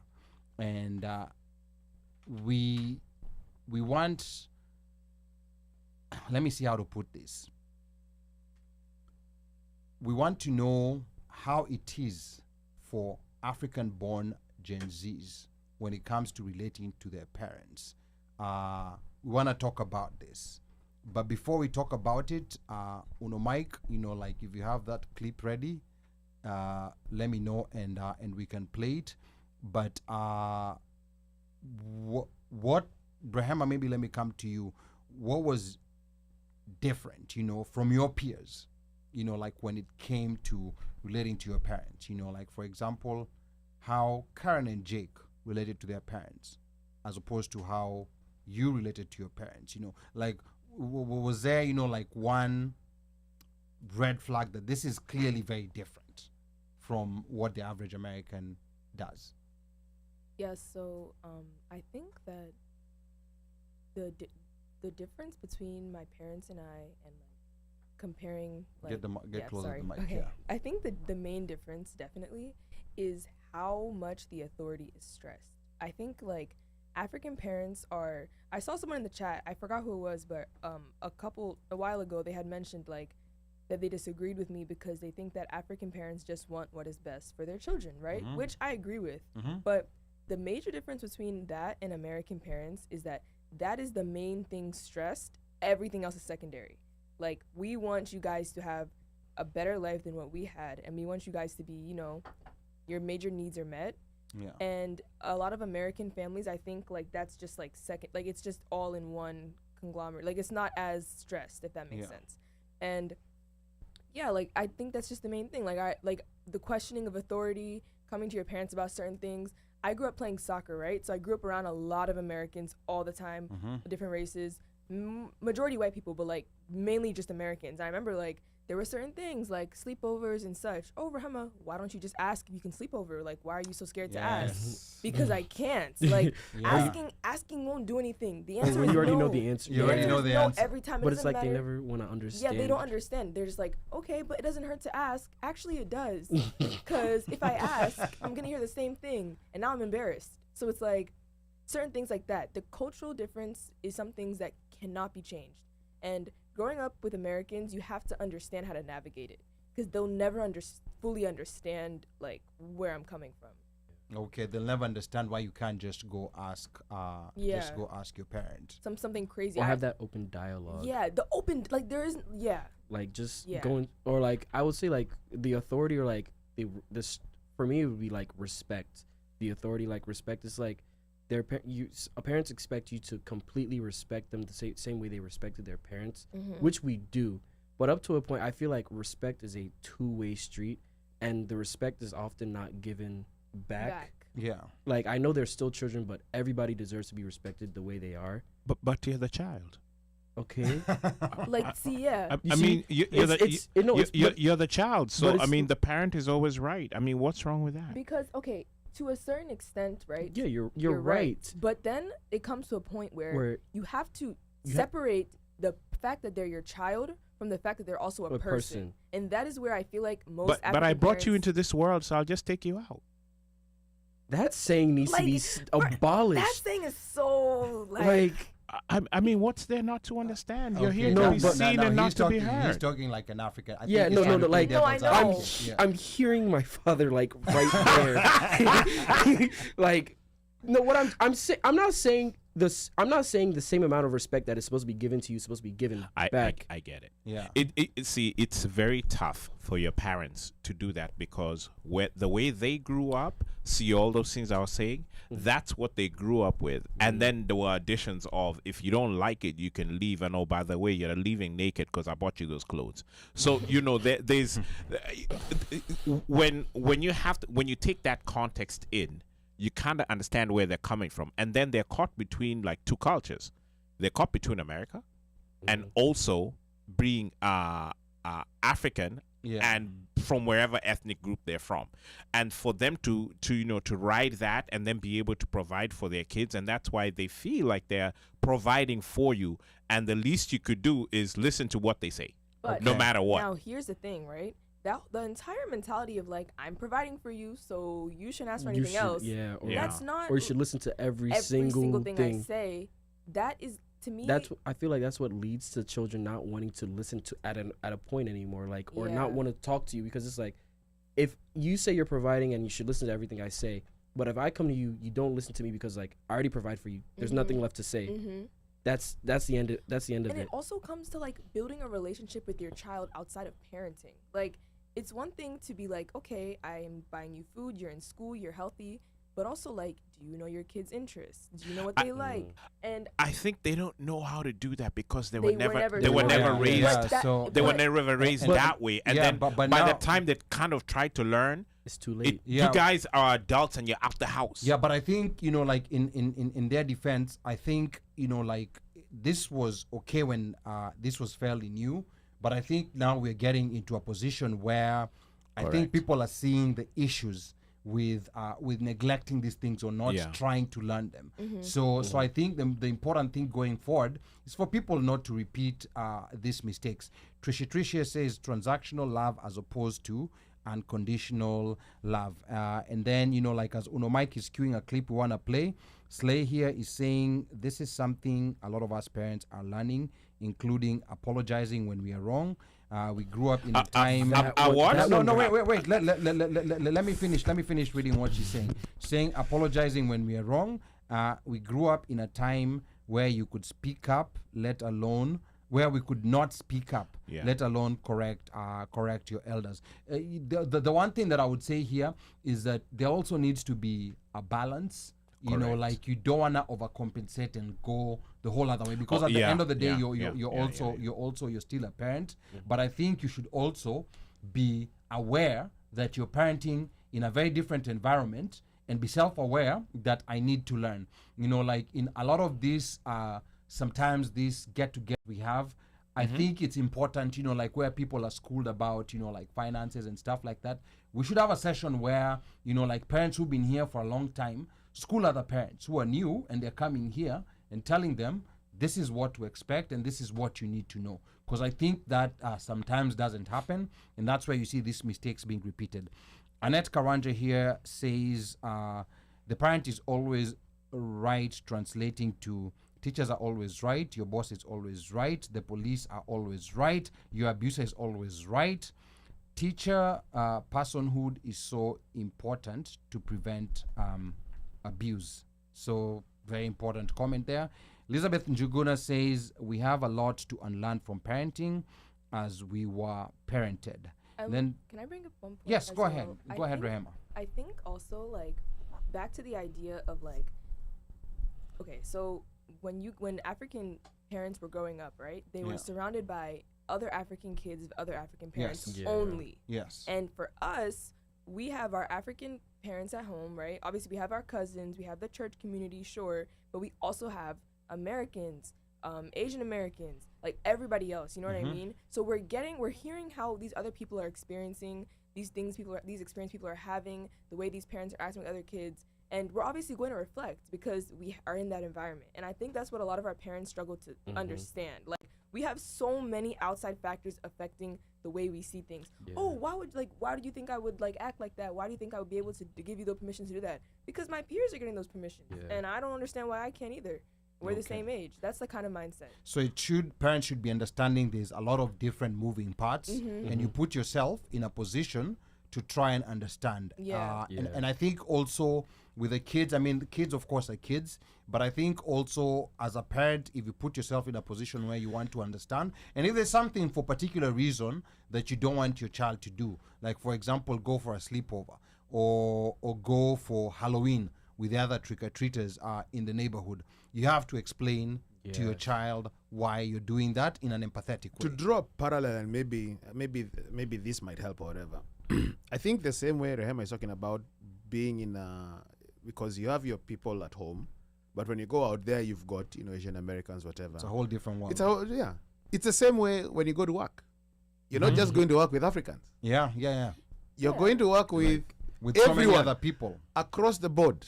You're And going you to took work. your time to learn how to But- deal with those other Yeah, people. but so you're at work. You have to adjust. Maybe your HR person is from Cameroon. Maybe your the finance person is from Philippines. India. Maybe your IT guy is from France. Maybe your the person the main administrator in the office is from Czechoslovakia. You have to adjust. You So have to that way you have adjust, to adjust, and you have to accommodate. Put your child in that position too. Yeah. Okay. Yeah. I All also, right. Like a lot of parents will say, don't compare yourself to others. but then they'll often be the ones to like compare you to like someone who's doing better than you. But I also say like I made the case where it's like, if someone who's doing the same work as you is getting paid more than you, will you not go to your boss and say, why can I not get paid more? Or like, why is everyone around me getting paid more than me for doing the same work? Yeah, interesting. Let's play that clip. Let's see if I can get it. Yes. Let me see if it's going to play here. Okay, yeah, let's try to see if that clip is gonna play. We have a very interesting clip here that we wanna play. Okay. Yeah. It's not. It's not working. Hold on. Okay. Yeah. Yes, we are gonna get back to that clip. There's quite a number of things here. Like a number of moving parts that we need to discuss. But in the meantime, let me also just go through some comments as we try to get that situated. Let me go with some over here. Okay, that's on YouTube. Yeah, on YouTube. Yeah, what are people on YouTube saying? Yeah, Afro-Jamaican was talking about when we were talking about school and middle school, and he basically said he just called his daughter. She's 13, and she says school is hell. Oh wow. Okay.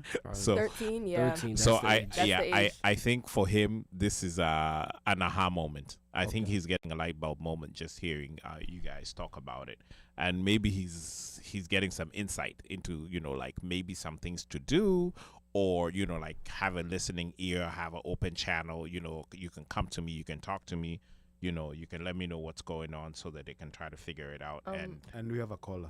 Okay. Oh, no, go ahead. I was just going to say, like, okay, regarding that, I wanted to disclaim earlier, for parents that have children in middle school, don't take this information as like, oh, I need to go to that school right now and like be a helicopter parent and like find these kids. That makes it worse. That makes it so much worse. Just give them the opportunity to talk about their experiences. Like, just be like, look, like, you can tell me what's going on. If you need a support system, like, what's happening. You won't be in trouble if you speak to me. If you speak to me about this. You can speak to me about this. It's okay to be sad. It's okay to have low self-esteem. It's okay if you're stressed about something. But don't, like, take this as, like, I need to go to that school and just figure out what's going on. Yeah, because at the end of the day, emphasis on how I said earlier, even though it was bad, it was character development, and it made me who I am today. The kids need to go, like, I don't want to say it like this, but like it needs to happen in a way. That, like, it's bad to say this, but some form of bullying helps build the character a little bit. Just a little bit. Just a little bit. Yeah. But there's a point where it goes from being like childhood bullying to like to abuse because like trauma. Like now for me at the age of 19, it's impossible to bully me. Like, what do you know what I mean? Like, like I already went through all of that. Yeah. You're not funny. It's old. I don't care. But 13-year-old me, that was new. So that's why I had to navigate how to get through it. So yeah. Okay. Now Annette Karanja here is saying no, I think I already read that. Elizabeth says we have to unlearn from parenting as we were parented. And then Trish says not knowing cannot be an excuse. It's not the child's burden to carry. Please. That's very important. So I think it's just about putting yourself in a position to understand that you're in a new environment as a parent and you need to learn. And then Trish says parenting classes are offered in many places. And then Washik Wamwikamba says, as Kenyan parents, we have to learn to adapt. We always assume that our kids are Kenyan, barely based on the fact that both parents are Kenyan, forgetting that our kids are Americans born and raised here. Very true. And then Annette says, can parents join PTAs, host sleepovers and team events? They will see for themselves while having their kids have a more integrated experience. Okay. And then I have Njeri Wanyeri says we have to recognize that we are raising these kids in Baltimore and not Nyeri or Kirere. I don't know where that is. Kirere. That said, we as parents might take it have to be willing to learn from our children and their present and lived experiences. Okay, that's very true. So Slay says she's part of the PTA but not active. Slay, you need to get active. We'll give out the number because people are inquiring about the number. It's 202-683-4570. Press star 5 to speak. Okay. Babahanya, he was online, but call back 202-683-4570. Press star 5 to speak. Okay, yeah, and let me know, like once we get we get that audio situation with the clip situated. And then Adhiambo says a sleepover part. Some parents struggle with homes that have guns and worry over abuse, considering the horror stories we read on Yahoo News. I think Jide, you want to say something about this? I will say that as I've gotten older, I've started to understand. Like I do say that I do understand where my parents come on certain topics. So like, when I want to go out with people, it's like, oh, I need somebody's number who's there, or at least if you're going to someone's house, I need their mother or father's number, because it's like, if I cannot reach my child, I need to be able to like reach someone who's there. And then like sleepovers, it's like, you might know the child, but you don't know the home, which I do start to understand. But it's like, if they have someone that you've met and they know, and that you know they know, and that they've been friends for years, and you haven't, I think it leads to like not being questioning in your child's life. It's like, oh, who's your friends, who's this, who's that. Like, if you open that dialogue with your child, they're gonna mention people that you've never mentioned, that they've never mentioned before, and then you'll get to know who they're around and who their friends are, and then they'll start to bring them around you more. Because if they don't talk with you, you're never gonna know who their friends are or who they would want to hang out with. And the people you hang out with are the people you're going to end up wanting to have sleepovers with, because sleepovers, I feel like, are part of an experience that a lot of African children do not get to be a part of. And I also think it's an experience that African parents just don't understand. Because Yeah. I know, like, my mom, for example, all the years I would ask for sleepovers, she was just like, I never did that. Like, why do you want to do it? Why do you want to sleep at She was someone's like, house so bad? what is a desire to sleep in someone's house? Like, she didn't get it. Yeah. And I was always trying to explain, like, it's not the fact that they were at their house, it's that we're all together. That's the Spending the idea. night. It's a social It's a experience. social experience. So Watch. did she allow for sleepovers to Okay. be at the house? So, wait, at my house? Yes. Yeah, see, I was going to get into that. There was also a slight sense of, like, hypocrisy, kind of, because it was like, they let them come here. You can't go there, though. Yeah. And it was Okay. like, so what if their parents say they don't want them to come to our house? You see what I'm saying? Yeah. As I got older, obviously my parents got more comfortable with sleepovers. Like, now, like, I'm in college. Like, I do a year-long sleepover. They're not gonna, you know what I mean? But, like, at the time when I was a kid, it was just always that one thing. Like, if I wanted to have a sleepover, I would have to start lobbying for it 4 months in advance. Yeah, like, Okay. Hey, by the way, like, in December, I want to go on a sleepover. In August, I'm asking. Like, or if you wanted to like go outside anywhere, yeah. or just go anywhere in general, you had to like lobby for it. Like, I would say that a lot of American culture is very impromptu. Like, Yeah. Let's like, do this. sporadic. Let's go, yeah. let's like Let's you just do text and that. like, oh, let's go do this today. Let's go ride And our then- bikes. Yeah, and it's Yeah. like, oh, I can't ask my parents now. It's too late. Like, I have to ask them like a week in advance, which doesn't work.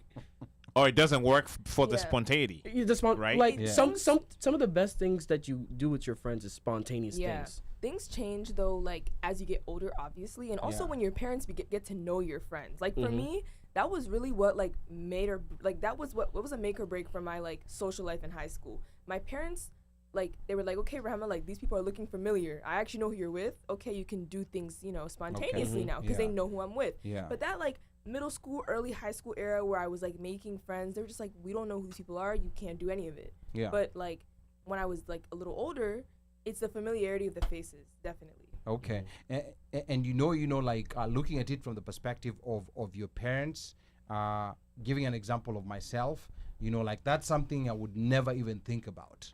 Like forget about even in middle school, not even in high school. I would never, like you want to go out with friends, like and to us, I think it wasn't bothering us because that's the society that we were living in. So it wasn't something you already knew the answer. So if you really wanted to do it, you have to figure out your undercover ways of doing it, or you had to, just do it against, like the will of your parents, and then you get in trouble for that after that. So those are just some of the differences that I think, like parents over here were.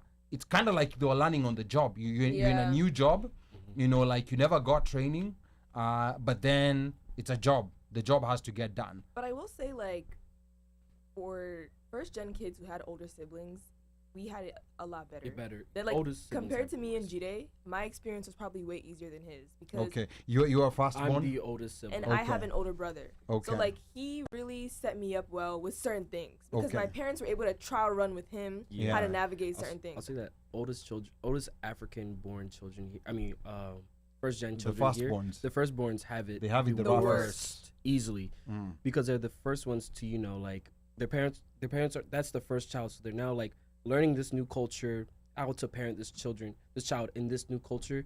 So I'll say that like me and my brother's experience are two different things.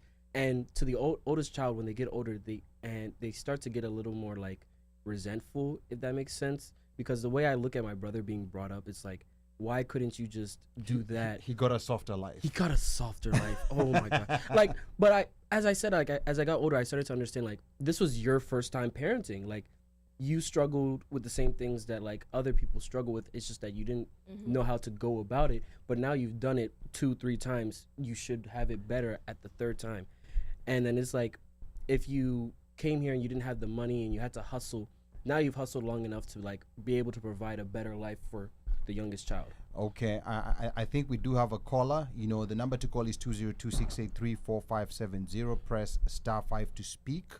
Let me know. You know, like, is a caller live? All right, caller. So please tell us where you're calling from, and tell us your name.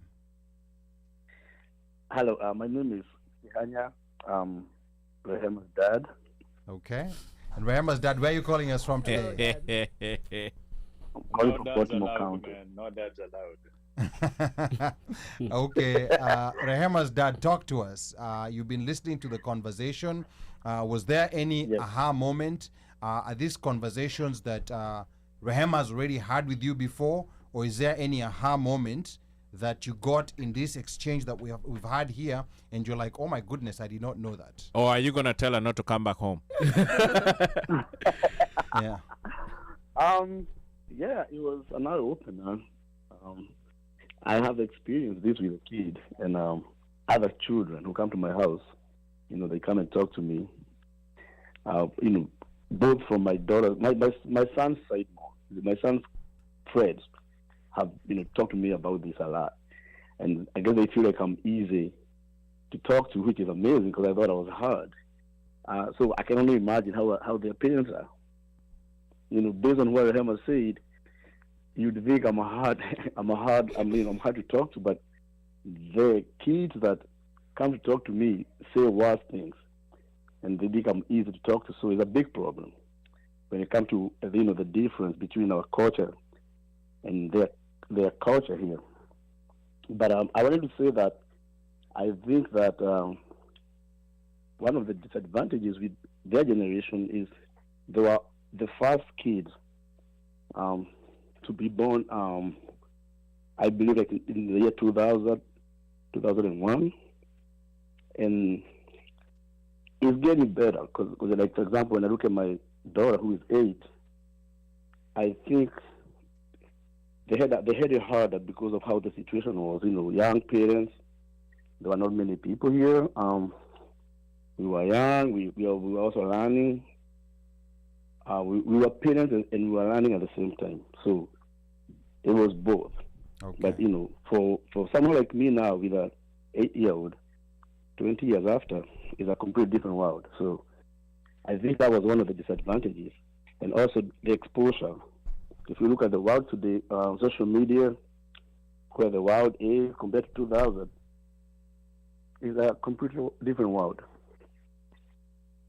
Okay, so Babahanya, one thing I'll tell you, knowing, like your two oldest kids, you guys have done an amazing job. I mean, I know sometimes, there's certain things that you're learning on the job, but I'm gonna ask Rehema real quick, is there maybe something that you'd like to ask Dad on air that maybe you've not asked him before, and this is a nice safe forum where you could maybe This is that safe space you're looking for when you're younger. This is that space that Go for it, girl. Go for it. 13-year-old Rehema say to your dad? 13-year-old Rehema. Wow.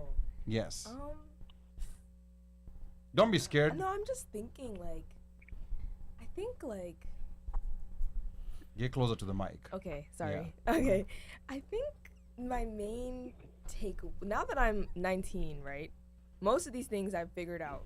But, like, for Zoe, for my little sister, I think you both should emphasize more on asking her things about what she's experiencing in school before she has to come to you.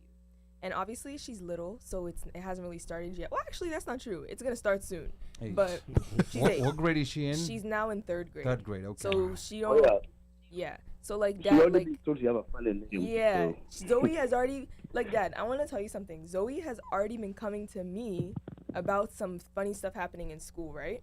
And I don't know if she came to you and Mom about it. And that's where it starts, right? Okay, Dad. She should be coming to you guys. Okay. So I want you guys to, like, She just been think doing about that. it. Say it again. Yeah, she's been doing that. She's coming to you guys. Okay, so Yeah, that's please. that's good. Yeah, That means it's changing of time. So hey, Okay. that's good. But yeah, just Alright. like ask about it, and that's it. Because like for me, like I would really just keep things to myself, not because I wasn't comfortable speaking to you guys, but it wasn't like an open. I didn't have the kind of like comfortability to be like that vulnerable at that time. I feel like now, as I'm older, I have way more of a comfortability to come to you guys about things. Like I literally was just complaining about something to you last week. Like I'm way older now, so it's like different. But as a kid, it wasn't there. So for Zoe, I want her to like feel more comfortable to just be upset, to just cry, to just come to you guys about whatever's going on at school, to just, you know, personal things. Okay, all right, and Wow. and Babarema, before you go, there's another thing, you Right. know, like I want Rehema to bring up, because I think we had a discussion about this. You, of course, have an older brother. Did you feel, you know, like growing up, there might have been different ways in which maybe your brother was treated from the way you were treated, based on, you know, you being a girl and him being a boy? Or Whoa. did I put you on the spot? You did. Okay, all right, all right. Well, yeah. Like, okay, me and my brother were 3 years apart, right? Yeah. So we're in the same age group, but he's still the oldest. So there's definitely some things that there was, you know, a bit of a difference. Because growing up, he was my like older brother, right? Like my best friend in the house. But he was also like that sneak third parent. You know what I mean? Like, In case you do anything silly. yeah, Interesting. like, There. oh, you got in trouble. Oh, why wasn't your brother there? Like, what were you guys doing? You know what I mean? So it's like, I think the main thing would be like how our age difference was treated very drastically when it really was not that drastic. Like now, I'm turning 20 in December, and he's 22. Like, we are not that far apart. We're No. less than 3 years apart even. Yeah, It's that's 2 very years and close. some change. Yeah. So it's like, as a kid, like I was genuinely like, oh my goodness, I'm gonna get in trouble by 3 people. You know what I mean? But like, it's not that. It was never that serious. It was never that serious. So I feel like that's just one major thing. Obviously, it's different now because we're both adults. But like, Okay. All right, Baba Rehema, you know, like one last thing that you want to tell Rehema before we let you go. Before you change the locks. Yeah. I have to say, you know, Rehema has made me proud. She's a Nice. very Shishaways. opinionated. As you can see, she's a very opinionated woman, Which is good. and she's doing very well. And I think that yes, she had a rough part, and a lot of kids do go through that. As I said, you won't believe the things I've heard in my basement about this from boys. But I guess some of the, as the other guy was saying, some kids don't come out of it, and it shows when they are older. Some kids are able to come out of it based on how what the parents do when they are like 16, 17. I think it's very important to know when kids get bullied and you find out what measures do you take after that. Some parents just brush it off. Some parents, you know, they work with the kid. You see some kids as, having a hard time as adults. Okay. You know, 19, 20 years old. And that's very important for me that, yes, the kids get bullied. I've heard about it. I know it. But what do you do when you find out your child was bullied? Yes. No, because it's already passed. Yeah. It's gonna happen. You know, these things will happen no matter what. I just told you my daughter was told she have a funny name in school. She is 8. So she's already experiencing it. Oh, So wow. we as parents need to know, okay, our kids will get bullied. What do we do about it after? If we don't catch it on time. You know, and I think Lawrence has said something that's very interesting, and I think we should sort of pounce on that. You know, he's talked about the things that he has had in his basement. So you can say that he's an outlet for some kids. We have to set up ourselves to our kids to be outlets, even if it's not your mother, or if it's not it's not your father.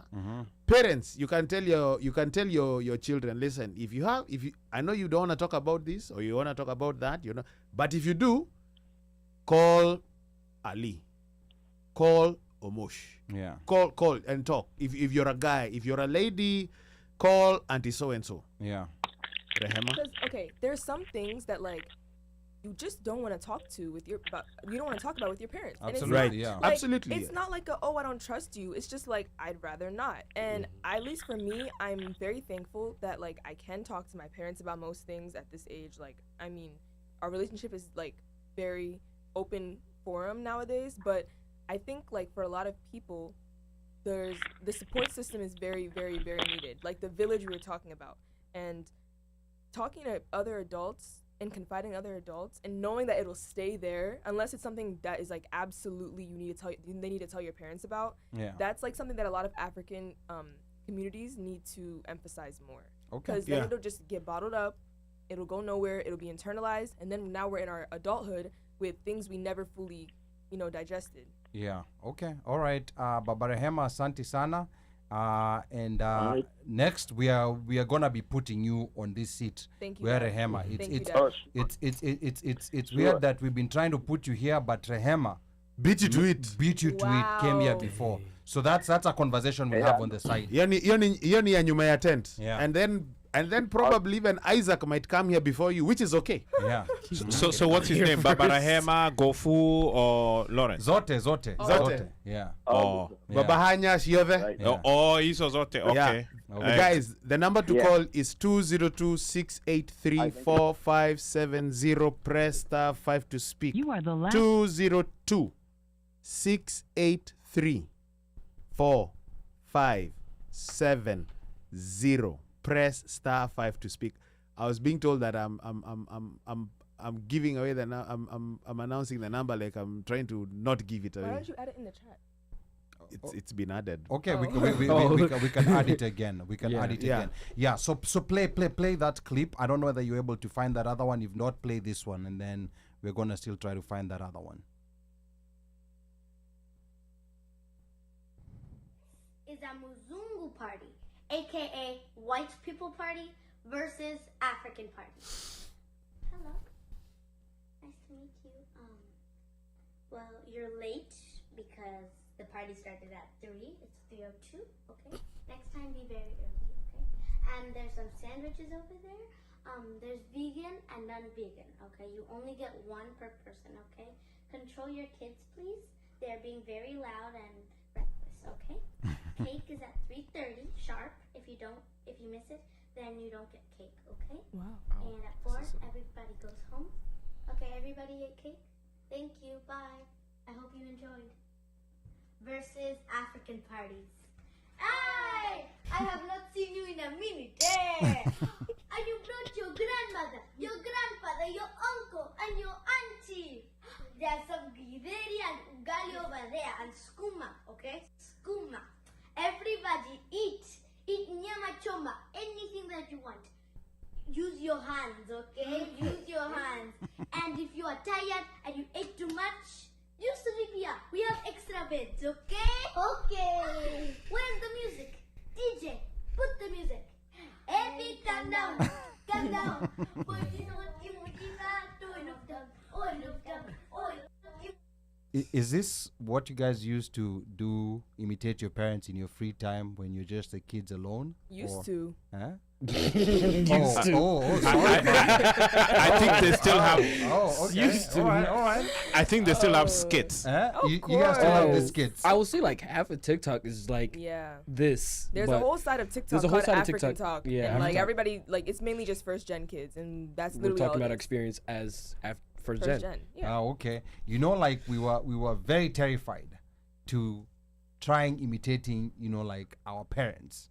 It was a secretive, because you also have to remember there was a similar experience in Kenya, but this time it was for parents who had grown up, like in the village, and now they have kids they're raising in Nairobi. So it was something. It was something kind of similar to what was happening, to the different cultures, but then. But kids, and I see a lot of kids, like do this of, like imitating parents, which to me is very interesting. Like those kids are usually very funny, and I think the reason why they're very funny is because they're actually true. Yeah. This is actually what happens. So I think like it's one of those things that that I think also African kids, despite all they're going through, they still appreciate their parents a lot, and they appreciate, and that's the reason why, they would be doing stuff like that. So quite interesting. There's the other uncomfortable question of pronouns. Now, in African languages, in Bantu languages, I believe even in the languages in Nigeria, our languages are not genderized. Like, for example, in Kiswahili, there's no he, she, there's no them, they. But before we get to this topic, because this might go anyway, there's another clip that we also want to play. So go ahead and play that clip, Uno Mike. Our daughter. It's our daughter. You say? It's our daughter, not our daughter. Excuse me, please. Hold on 1 second. I'm trying to rectify an issue here. No, it's our daughter. She's asking me something. Please hold on. You say waiting. Saying our daughter. It's our daughter. So you say? I said stop saying our daughter like that. It's our daughter. So very innocent clip. But growing up, did you guys sometimes feel that when you were kids, do you feel like maybe your parents are just not saying things in the right way? I mean, at what point did you start realizing that they just talk differently? For me, I started realizing it when I started saying things the way they say it in school and then being corrected by teachers. Oh, wow. That was definitely it for me. Obviously, like, my parents are, like, they work in the professional field, so, like, they are able to, like, code switch in quotes, right? But, like, I think for me as a kid, it was definitely, like, I started using certain vernacular or wording things differently and then realizing later that it was, like, that's not the right way to say it. Okay. Yeah. So Nigerian parents, our daughter, not our daughter. It's just, to me, that's the way she said it is fine. But for me, the way it is that my mom actually speaks, like, if she speaks English, a lot of the words that she'll enunciate in, like, English, she'll use British English. Yes. And Yeah. With a T's. Yeah, or like Our daughter, yeah. schedule pisses me off. Schedule. Yeah, but how do you say it? Schedule.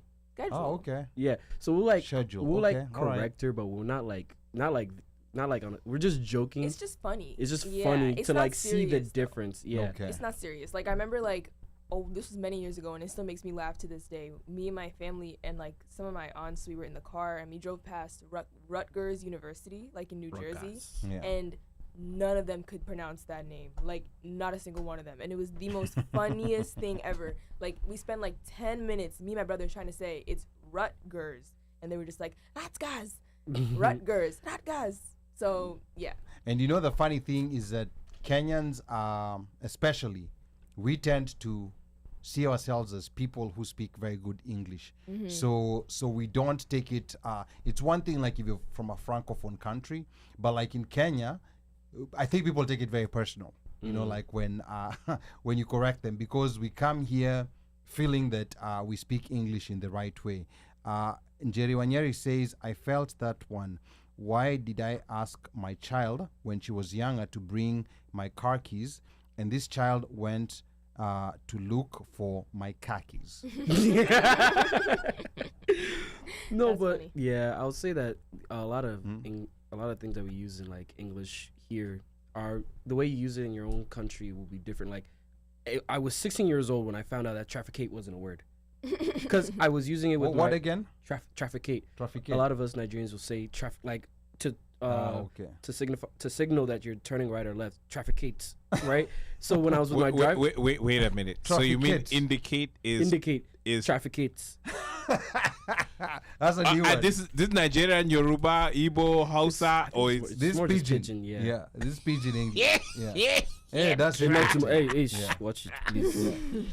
But I was with my driving instructor, and he told me to he told me to indicate where I was going, and I was like, "Do you mean trafficate?" And he was like, "What do you mean?" And I was taken aback. I said, "Oh," like I was still 16 years old, finding out words that my parents used were not actual words. It's also like some of the words from the consequences of colonization. Yeah. Like I remember like my mom like overalls, right? Overalls are Overalls, also yeah. called like dungarees, right? Yeah. correct. Well, in Kenya they call them dungarees or something like that. My Yeah. mom has always called them dungarees. Overalls, So yeah. I grew up calling them dungarees. Mhm. I Yeah, never that's what even they're called. knew what overalls were. I think We call I them think- overalls. I think your mom is just too proper. We call them overalls. Okay. No, hear me but out. dungarees was very Dungarees. popular in Kenya. Wait. For the cool kids, Okay. Dungarees. as it was overalls. It was Dungarees, okay, but yeah. dungarees was also very popular. Correct. Yeah. If you are a cool kid. Oh. Okay. from Alright. from the side of town I was from, Okay. Now these guys dungarees. are trying. Yeah, no. So Yeah. she overalls. said dungarees all But the you know, time. Ali was a cool kid. That's the Okay. banter we go back and forth. By the way, fans, you had that, huh? Dungarees, Ali. Carry on. I was Okay. just gonna say like I didn't even know what overalls were, so I would be like I remember like when I got a pair of overalls and I was like I went to school and I was like wow like dungarees are so comfortable, and I kid you not my entire like table because we sat in tables in elementary school and middle school they were like what like what are you talking about, and I was like dungarees like this, and they're like those are overalls, and I was like oh like I didn't know that, and it was just instances like that like I would just learn things a certain way, like tomato sauce, Yeah. dungarees, Ketchup. Yeah. Yeah. and then Yeah, like that's a what's British the other thing. one with paper towel and tissue paper? Serviette. Napkin. Serviette. Yeah, Serviette. serviette. But Yeah. that, Serviette. that wasn't even because of my parents. That was because when I went to Kenya at a very young age, my cousins were like, stop saying paper towels, it's serviettes. And I was like, okay, you're right, I'm wrong. So then I started thinking they were called serviettes, and then I'd go back to school, and then to be like, they're called paper towels. And I was like, okay. But that's when I was like really little. You know, even worse is napkins. When you use napkins Yeah. in Kenya, that means something entirely different. Do you remember before we had diapers, those permanent things that kids used to wear? Those are what are called napkins. Oh. Yes. Yeah. Exactly. That's why And I in thought, Kikuyu, nafe. All right, I think Oh, we you have have a caller? Yes. Yeah. Oh my God, you've got two callers. Okay. 4843. Thank you for calling the OneMic Show. Tell us where your name and where you're calling from.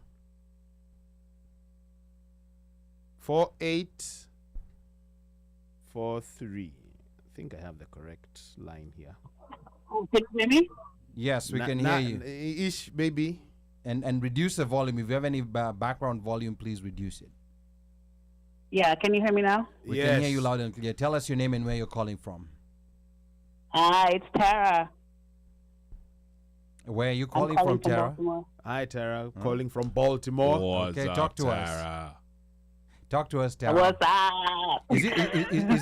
Is it Tara or Tara? It's Tara. It's Tara. Tara. It's Tara. Yeah. Tara. So you're trying to sound all Baltimore. Okay, talk to us, Tara.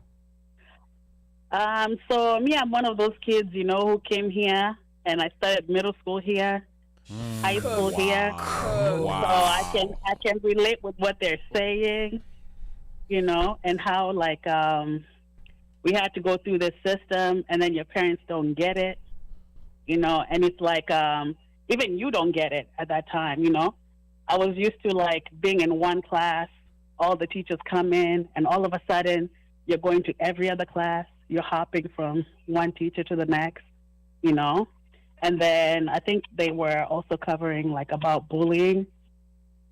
And I went through that. that whole like 8th grade, me, that's what I'll say based on my experience. Yeah. You know, I was being told like, hey, Ati, you know, why are you living on a tree? You know, just those weird questions. Why are you riding lions? You know? Wow. And at that time, it was so offensive, you know, because you're passing and they're failing. My thing was like, hey, how if I lived in a tree, how am I passing and you're failing, you know? But you know, push that aside. But the bullying, the way I dealt with it, to what I figured out, you almost have to fight. It comes down to you have to fight. You know, it's fight or like, flight. The only way, It's fight or flight. Yeah, you have to stand your ground. Like, because it's a whole different atmosphere when you come to America and the way the school runs versus the way the school runs back home. You know, when you come here, kids are showing off. Kids are mouthing off to the teacher. They want to be funny. They want to be like, you know, showing off. It's like jokes. You know, it's like a whole different atmosphere.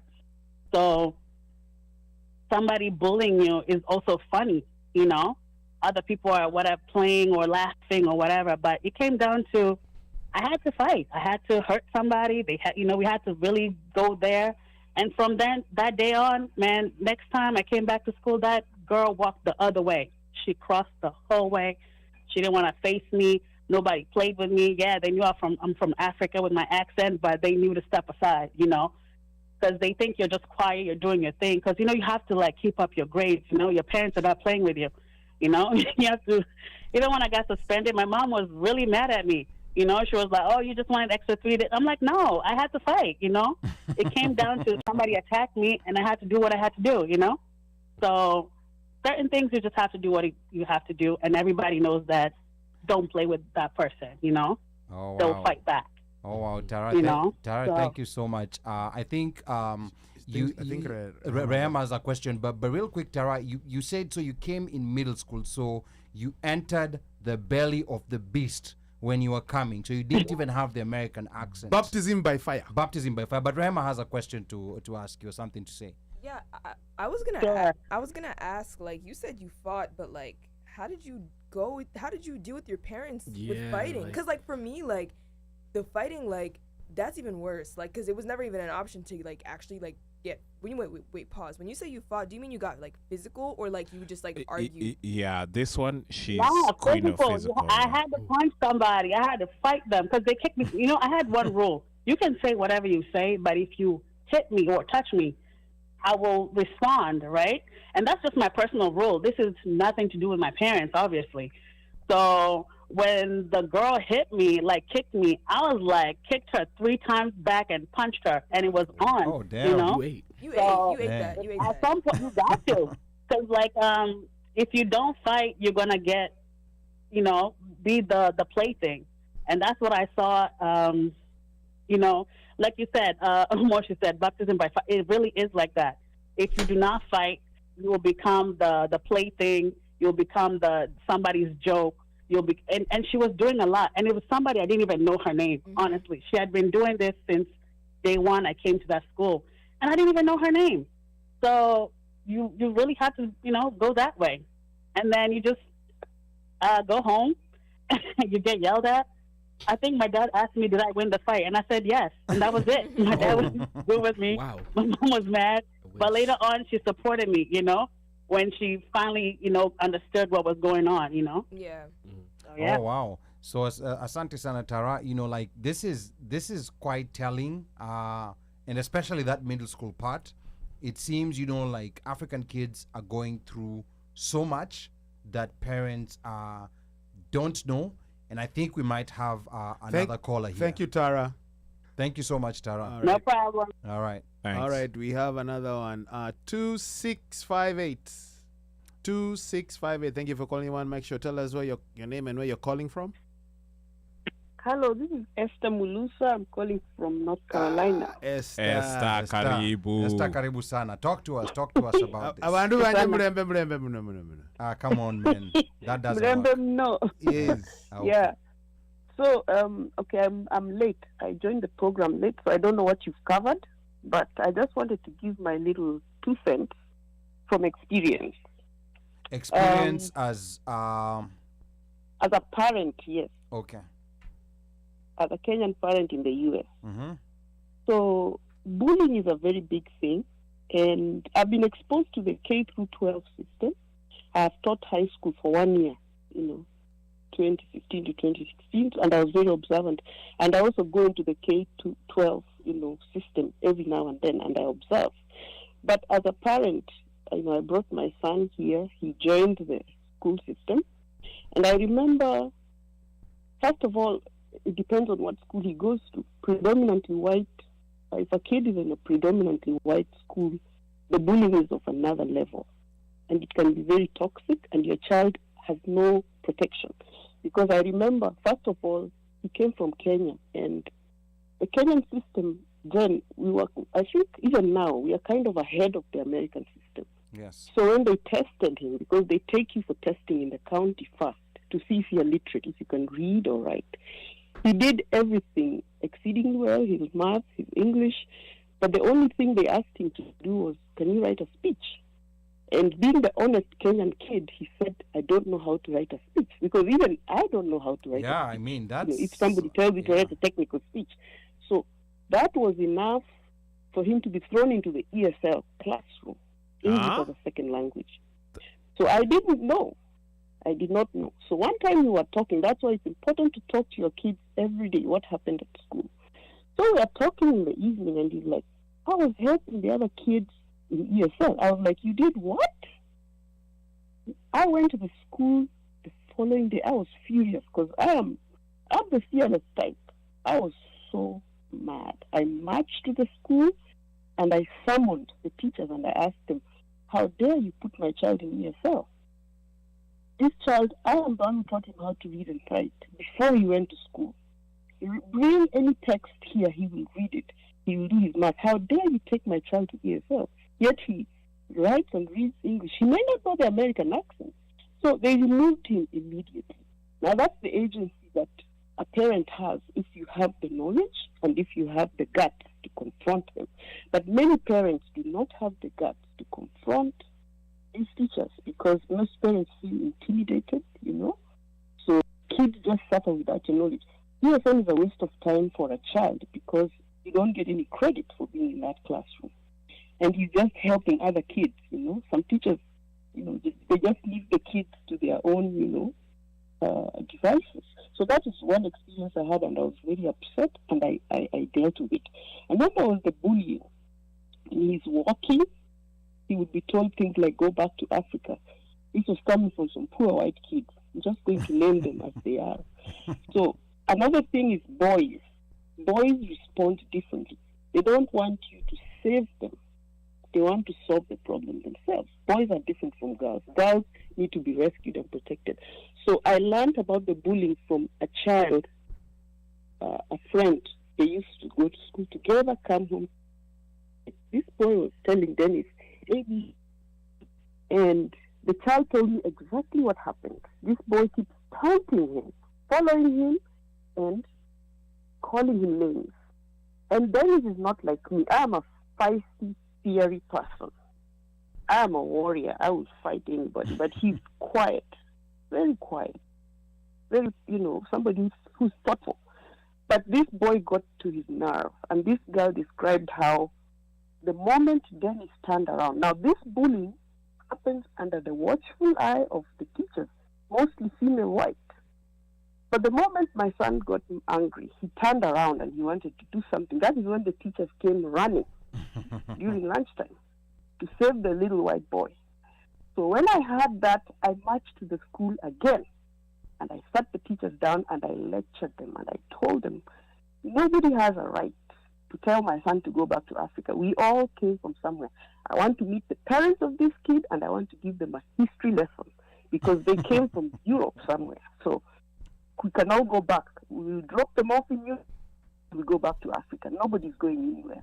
So I lectured them and the teacher started defending the white boy. Oh, he was just, he's not a bad kid, he's a very good kid, that usual defense. So things like this happen and they can be toxic and the child feels like nobody's defending him and the bullying can be very damaging. And boys sometimes like to solve the problems themselves. They don't want to be saved by their mom. So these are things that happen, and you have to be very, very careful. So middle school, again, is a very toxic. That happened in middle school. It's a very difficult age. It's when kids are leaving the ages of innocence. This is the time puberty starts happening. There are hormones running all over the place, and they are discovering who they are. And then there is all kinds of things going on in this country because there's a lot of toxicity. Kids come from abused backgrounds, and they come and project all that to the teachers, to the fellow students. So there's so much going on that is a little extreme compared to other parts of the world where I've been. This place is really, I don't know, it is something that's swept under the rug, but there's a very big problem in the K through 12 system. I always say the K through 12 system is the underbelly of America. It shows that racial tensions and class tensions are, blowout in the K through 12 system. So the bullying is of another level. We have to talk to our children. We have to confront. Even if it means you go to the school and talk to the teachers, because when they know that you are aware, it helps a little bit. Sometimes it makes the situation worse, but it's important for you to be a knowledgeable parent and extremely important for you to talk to your child every single day. What happened in school from a very young age. Because when you talk to your kids from even kindergarten, let them talk to you and tell you what's happening. They will grow up telling you what happens even as teenagers. But if you don't talk to your children, you will never know what is going on. They decide to confide in their peers, and stuff might be going on, and that's when kids even get sexually molested, but they keep it quiet because they've never known how to talk to an adult. So I have a lot to say, but I just feel like bullying in this country is of another level. And then MAGA, Make America Great Again. That I think should be a topic on its own. But to finish, yes. We have to be careful because bullying is, even adults, even me as an adult, kids bully me, and I'm an adult. As a teacher, yes, as a college professor, when I was teaching, they will call you the B word. Teachers have no protection, and kids have no filters. They will call you because they have these rights. You've seen on videos where kids beat up teachers, and you're not supposed to respond. You're not supposed to defend yourself. So bullying happens even to adults. As an African person, they call me names, and I have to learn how to deal with it. I have to learn how to respond, and I have to learn how to not let it break up, like break me. But these kids can break even a grown 7-foot-tall white man. They are, That's what I'm saying. Bullying happens at all levels. Adults are bullied. So imagine a kid. How much more fragile is a child? If they can bully somebody like me, and sometimes maybe my spirits are low. Imagine a child. They can literally destroy a child completely. Destroy a human being completely. So let me not, but I just want to add my 2 cents. Maybe I'm repeating what you already said, but thank you so much for the opportunity. Thank you so much, Esther, and that was really profound, coming from the other side, from someone who's as a teacher, as a college professor, and as a parent now, and as a parent too. So asante sana, Esther. We will talk again, but I mean, this is now borderline, now very dangerous. And I think you said we have we have another caller. All the callers are rushing in. Yes, now. It's okay. Well, let's have them. 4121. Thank you for calling the OneMic Show. Name and where you're calling from.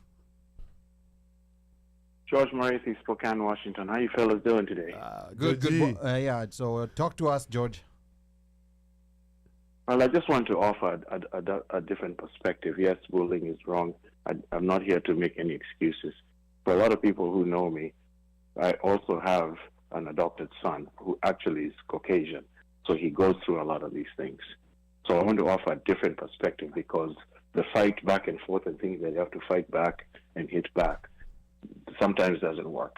So the underlying thing about bullying is that they try to make you think that you are the problem and there's something wrong with you and putting you down. And first thing I want to convince them that there's absolutely nothing wrong with you. The other person is broken. there's something wrong over there. I tell them, if somebody does that and gets in your face like that, you just look at them and calmly ask them, are you okay? Or is there anything more you want to say? The bully is taken so off, they don't expect that kind of reaction. And then after that, you go and report it to an adult. Now, I've done this even with adults. And all I'm saying is, I'm not saying this works for everybody. I just want to offer a different perspective that I've even seen from experience. Okay. That's all I got, guys. Thank you so much, Georgie. Okay. Thanks, George. Very interesting perspective. Let me give the opportunity back to the Gen Zers, because they've opened this can of worms that I think is an aha moment for a lot of parents here who thought maybe they had figured out what was going on. But before they comment, let me just add to what George said, because what I do with my daughters, I try to tell them, bullies are cowards. That's who they are. Yeah. So a bully should never never shake you. Bullies are cowards. That's the basic foundation for me. Trying to deal with it differently because I'm not going to be there, but I want to set up or create something that somebody who comes and picks up on me, they are a coward. Now, it's a good thing that what George has said, it can be added to it. It's not, you don't have a problem, that person has a problem. But then, also before Rehema and Jide come back, there was also a very interesting point we got from our guest 2 weeks ago. We had a white American guest here who's doing business in Ghana. And this guy was so pro-Africa, he was even saying that the education system there is better. You are the last party.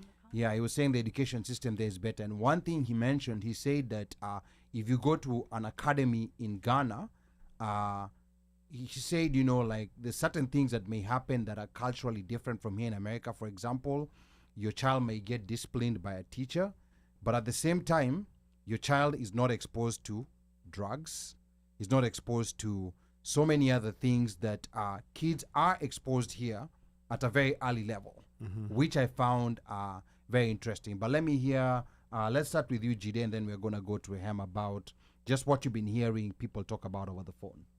So what I would say is that bullying, like what the last caller, Georgie, just said, bullying, you saying like bullies are cowards. Yes, in principle they are. And it's easy to tell a child that, but for them to sit there, you at your grown age, it's easier for you to understand that what they're doing, they're hurt, they're broken. But when someone who's broken takes someone else who's fragile, they pick on who they seem as weak or will take it, because the bully will not continue to bully someone who is not taking the bullying. So if they continue to pick on the same person and it's only the same person, and then everyone around, let's say like they get a crew or something to bully that same person, it feels like you're being outcasted and you're already different, and they're picking on you for why you're different. It makes you feel targeted, and it can put your mental in a place where it shouldn't be. And it's easy to say, oh, don't let them get to you, but I'll say putting it in practice is a little harder. Rehema. Yeah, I think that like this is just one of those things where it's like easier said than done, and especially now that I'm kind of figuring out that it's still occurring, because I was kind of under the impression that like bullying in middle school has died off a little bit.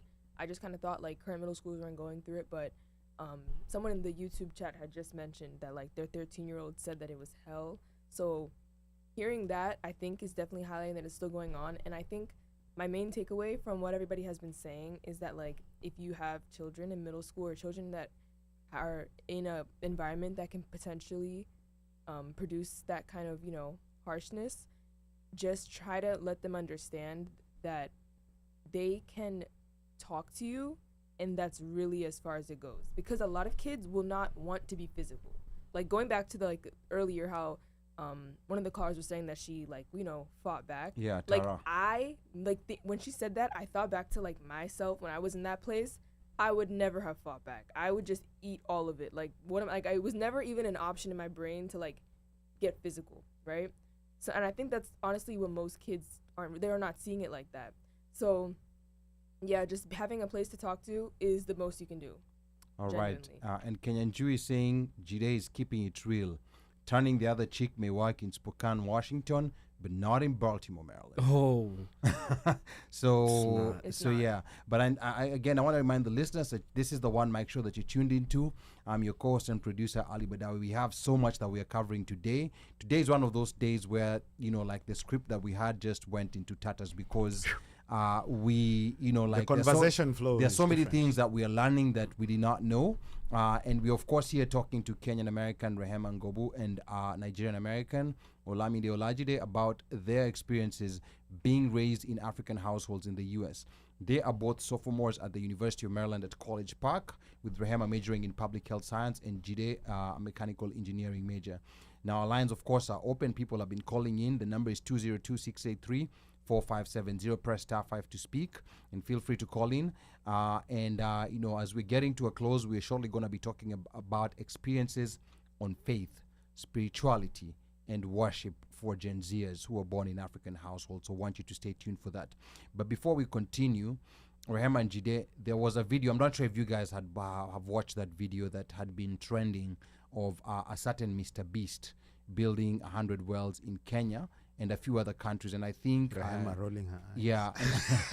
Yeah. And what I wanted to know, like about this video of Mr. Beast is what comes to mind when you guys, now we know how we feel when we see such things, but what comes to mind when you guys as Africans who are born here in the US, when you see such content about Africans receiving assistance from an American entity, an American personality?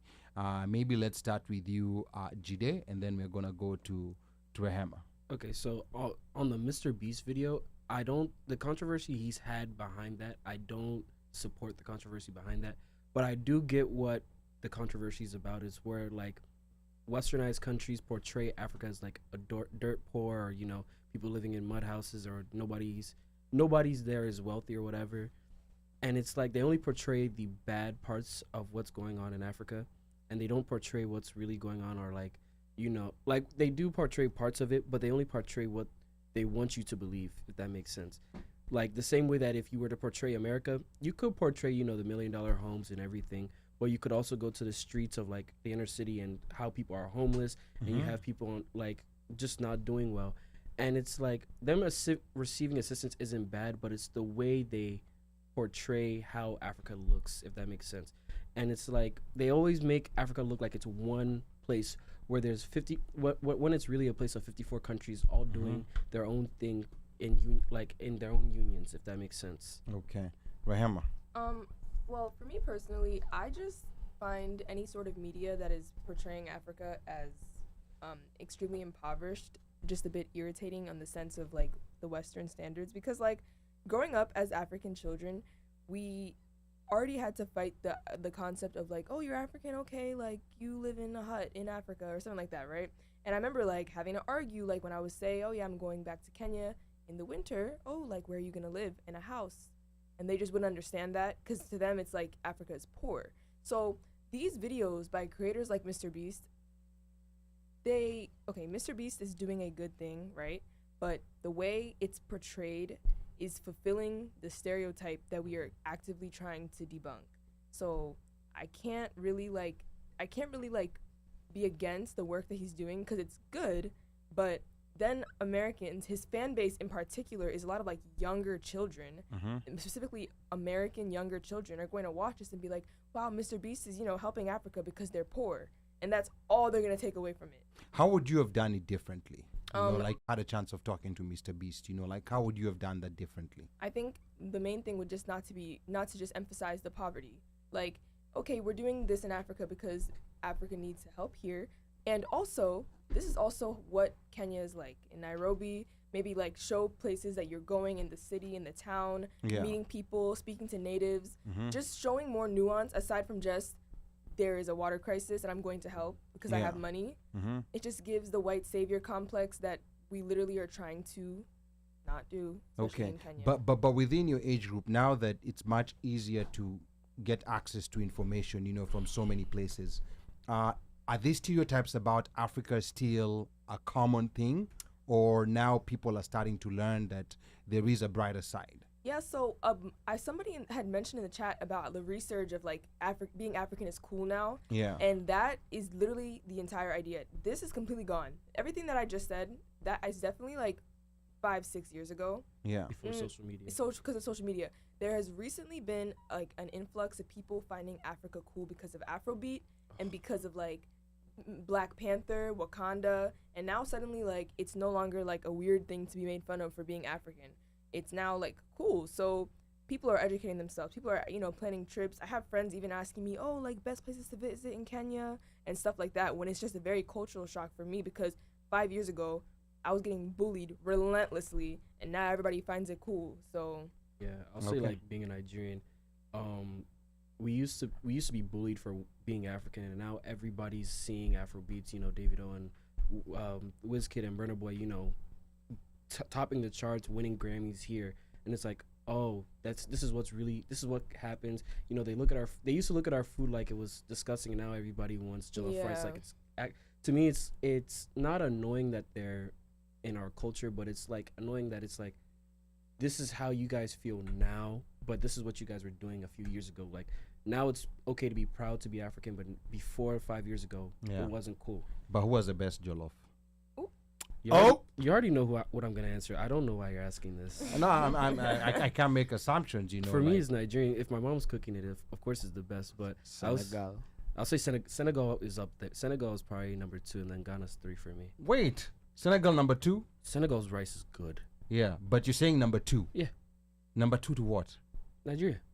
but he said if his mother's cooking it, so there's context there. He said if his mother is cooking it. Hey, the mom has to be mentioned. You don't want him to be kicked out. Locks changed. Bro. Have you ever tried Kenyan food? I've had ugali and what's the other one? Nyama choma.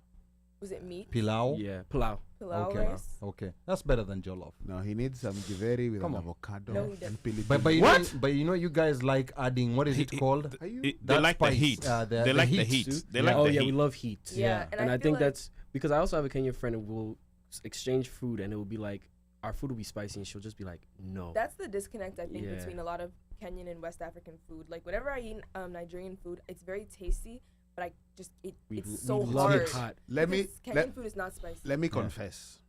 So, Kenyan food is not hot. Yeah, I know. You guys, your food is on another level. It's on another I level. have sampled it's on fire. Sierra Leone, Nigerian, Ghanaian is on fire. Now, when you come to my people being people from the mountain, being Kikuyu, we don't know what we are, like YouTube people. We ain't got the flavor.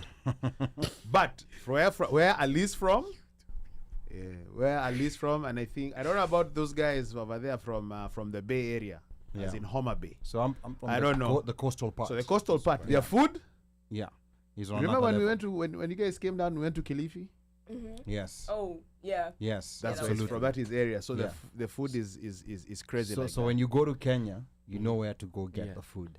Yeah. Okay. So, but sample some of the mountain, but bring your own hot sauce. I don't know why you're come with your own Tabasco. Of course, our food is flavorful, and no one has ever complained of our food saying not it's not flavorful. We're just saying no. We love the spice.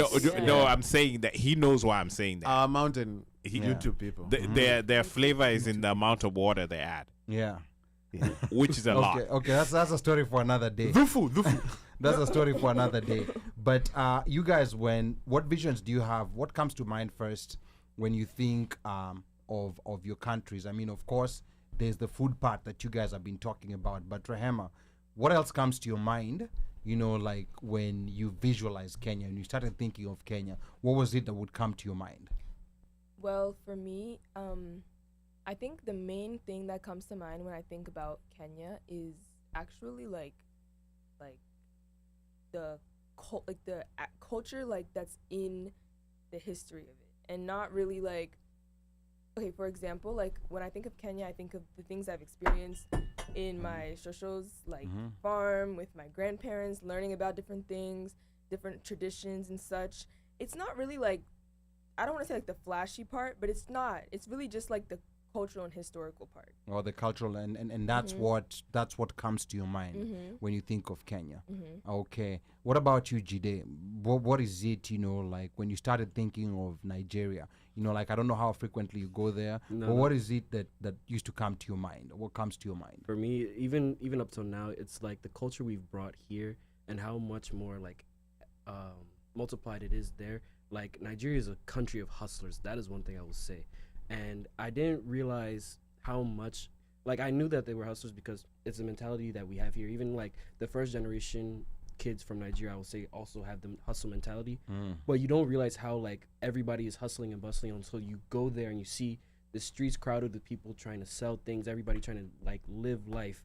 And when you see that on top of the culture that they've provided with all the music and dance, it's just something that you really appreciate as you get older and notice those things that you've even brought here to America as well. Okay. All right. It's interesting. I've been seeing a lot of content, like about Nigeria, the streets of Lagos and everything. And I found it very interesting. There are people who sell, like the way bottled water is sold here. There are people who sell water in sachets, in plastic. And it's very popular. Yeah. In plastic what? In plastic bags. They call it a sachet. Right? Yeah. What is it, right? I don't know what they're called, but it's like they have a name for it, yes. But it's a paper. Yeah, it's a paper sachet, and that's what I look at it. And plastic bag. then there are also people on the streets who are selling bread and butter. Yes. But here, how is it called? Butter. Butter. Yeah, it's bread and butter. Yeah, we call it bread and butter. So I've seen that, and I find that very interesting. And how do you deal with Nigeria is one of the most stereotyped African countries, or maybe one of the most stereotyped countries in the world on so many things. Yahoo boys, scammers, 419. I mean, that's just the reality. And this is not only from people outside Africa, even Africans. Even in Kenya, you come, like when you tell someone you're dealing with a Nigerian, they'll tell you, hey, be careful. I'll just say because we are the most populated country in Africa. So I think that what happens is that when you think of Africa, you think of what country has the most people there, and then I feel like we do immigrate here in influxes, if that makes sense, like in vast numbers. So even within like the DMV here, the majority of the Africans you'll see will be Nigerians. So it's like when you're dealing with someone who tends to be African, you're gonna be like, your first thought is, oh, I remember this Nigerian and this is what happened, this was my experience. So that's what your stereotype is going to be built off of. Okay. All right. The funny thing I always find is that people are so quick to pick up on those negative stereotypes, but no one is going to say that almost in every hospital you go in America, you will most likely find a Nigerian doctor. Almost literally in every hospital. You look at the list of doctors. Nigerian nurse. Yeah. A Nigerian nurse is guaranteed. Yes. The doctor, Nigerian nurse guaranteed. Oh, let me tell you, even doctors. Doctors for sure. There's some hospitals that don't have Nigerian doctors. Don't get me wrong. There are many. But I'm just saying that Nigerian nurses are everywhere. I don't know where they don't exist. Yeah. So that's another thing. What about, Rehema, I'm going to come back to you. What about Kenyan politics? Do you ever interact with it? Do you ever see it? Is there anything you know about Kenyan politics? Everything I know about Kenyan politics is against my will. And I personally choose to not pay attention to it. Like, okay, in the most simplest terms, it is very overwhelming. So I know it's a very privileged stance to say this, but I don't like to perceive Kenyan politics. I think it just kind of stresses me out. Also because it's a very different system than the US, and I feel like when I learn about the different things in Kenyan politics, like for one, when I first learned how much easier it is in Kenyan politics to pull strings versus in the US, that immediately blew my mind, because when we are taught about the American government, we are taught about how secure it is and how concrete and finite all of the rules are. The Electoral College dates back to way back when, but Kenyan politics is very it's fluid. Yeah, very loose end, very just very unserious. So it's something you don't like interacting with. Yes, I don't. Yeah, and I think those who've lived in Kenya and interacted with that politics at a first hand, we maybe need to do a better job in also communicating that to to the generation that was born here, you know, because they understand American politics, and not everything about, there's a lot of, you know, like crazy things happening even in America. There's also a lot of crazy things happening with our politics, but I think we also sometimes need to highlight some of the good stuff that I think never comes to the surface. You know, like the negative stuff, you know, like they'll talk about a politician who stashed money in some Swiss bank, but they're never going to talk about the Swiss's involvement. They'll talk about the African politician. They're not going to talk about the Europeans who are involved in facilitating that, which is what a lot happens. Talk to us about Nigerian politics. Nigerian politics exciting. For me, it's not that I learned it against my will. It's just a lot to comprehend. Like, a lot goes on under the scene that I feel like politics is something that you also have to be there living in the experience to understand what's going on. Because, like, for now, our new president is Tinubu, a.k.a. the Jagaban. He used to be here. But when you used to live in the U.S.? Yeah, used to live in work here. But when you learn of his history here in the U.S., like, I know he used to, like, they say that he used to smuggle drugs and stuff here as well. So it's like when you start to learn about how corrupt the government is in Nigeria, it's like of such a vast thing to the point where it's like it overloads your brain. You're like, all right, I'll just leave it alone. Because now I'm like learning that the Nigerian like economy is now like really going down. Is the naira is like 1,000 to $1 here when it used to be like 150 6 years ago. So it's like I'm slowly seeing the politics there like make a more of a world impact because we are an oil country. But it's not that I don't learn it. I don't want to learn it. It's just too much to also focus on while I'm looking at American politics at the same time. Okay. So this is one thing that I think also we also need to do a better job or have it in such a way in a digestible way for people here to consume it, for Gen Zers who are born here to consume it, because even the way it comes for us sometimes it's very thick and fast, and there's a lot of, you know, like and you know there's some improvement that needs to happen. There's a lot, especially right now there's a lot of issues going on within our politics, both in Kenya and also in Nigeria. Rehema, what about owning land in Kenya? Are you excited about owning land in Kenya? Everybody's buying land. Do you have a plotty somewhere? Or are you thinking of getting one when you start? Maguta. Eh? The concept of owning land did not make any sense to me until like a year ago, because it was always just one of those things that like you would hear your family and like adults talk about it, so excited, so enthusiastic, and to me it was like, okay, you're owning land, like then what? Like, what is so important about What's it? the end game? What's the end game? Yeah. I think now that I'm an adult, I understand the appeal more, but at the time I didn't really get it. My entire life I didn't really get it, and I think it's also a big thing for immigrants that immigrate out of the U.S. I mean, out of Africa to come to the U.S. It's like a sense of like, I'm doing well. You know what I mean? Like, I'm doing well, so now I'm going to go back home and do even better. So I understand the appeal, and I can understand like the psychology behind it. Like, I want to own a piece of land that I could never have even dreamed of owning 20 years ago in the country that I left to get a better opportunity. But I think parents need to actually explain what it is to their children, because I never understood what that was. Okay. You know, because I think, you know, that explanation part, I think is very important. And I also think parents, whenever they're making plans, especially on huge assets that they're purchasing, it's important to have your children in mind. You know, like, is this asset gonna be of any benefit to my child? Like, is my child gonna go back to my village to make use of this land that I'm purchasing? So I think, you know, those are very important things parents need to consider. I think it also boils down to conversations that you have with your child or your children.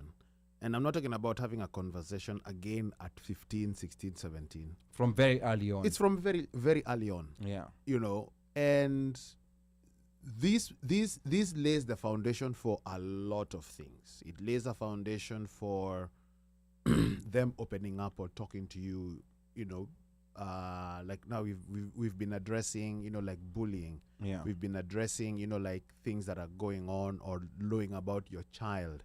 You're not going to do that like when Jiko Joshua said we were doing doubles and whatever. There's that aspect of you can understand, because at that point in time, young parents, the community around you, you're not familiar about it.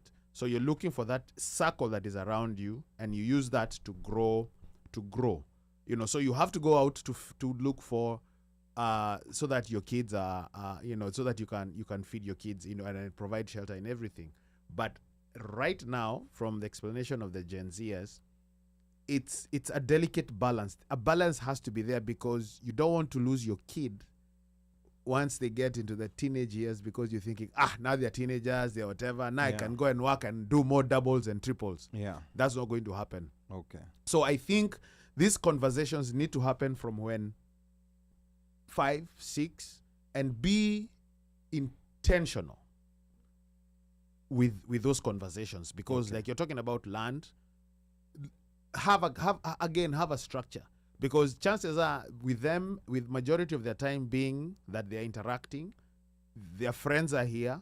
If they leave in the morning, they're coming in the evening at 3, you're coming at 9. Most of their friends are who they're hanging out with, playing around, playing basketball, interacting, doing sleepovers or whatever. Yeah. Chances are they're not thinking about broti makuta. Okay. Jide, what about, so there's that aspect of land. I don't know whether that's there in Nigeria too. So, do you have land in Nigeria? Do you plan to buy a piece of land? We have like a running joke of like people sending money back home to build a home, and then they get back to Nigeria and the home's not built. But we have that in Kenya too. Yeah. So I understand sending money to have a home built, but to me it's like, if you build the home, who's gonna live in the house? Like, what is the purpose? I get buying the land and building the house, but what's your purpose for building the house? Is it for image purposes? Are you planning to put maybe your own mother and father in this house, saying, look at what I've done? Or are you saying, I'm going to give this to my child? Because if you're going to say, I'm going to give this to my child, they don't have any purpose for the land. They don't have any connection physically to where you came from. Like, yes, they're Nigerian or they're Kenyan or wherever you're from, but I hate to say, but if you were to die soon, what would they do with the land? They would probably end up selling it. I am glad this is coming from the children, because this is I think this is something that I think a lot of parents need to understand. Yes, we know you love your village. We know, like a railway line might be built close by there soon, and the value will go up. But what use does what's the purpose of you either buying that land or building that house? That's something that you critically have to ask yourself. Do you want to retire and go back and live there, or do you want to commercialize it? You have to have. But this thing of let's just buy land and see what will happen, a railway line will pass by, I don't know about that. I mean, that's an issue we've agreed to disagree with a lot of people, but yeah, it is what it is. If it's for you, it is yours. It is yours. That's it. If it's for your child, have you had that conversation with that child? Exactly. Have you instilled again educating them is one thing, then they can make the choices. Yes. Rehema. Yes. Sending money back home, Sendwave. Have you started doing it? You have. Do you know who Sendwave is? You have family back home that needs the monies that you. I know you guys have not started working, but what's your relationship to this issue of sending money back home, diaspora remittances? Let's do double shifts so we can send money back home and get kids educated. Pay hospital bills, pay this and pay that.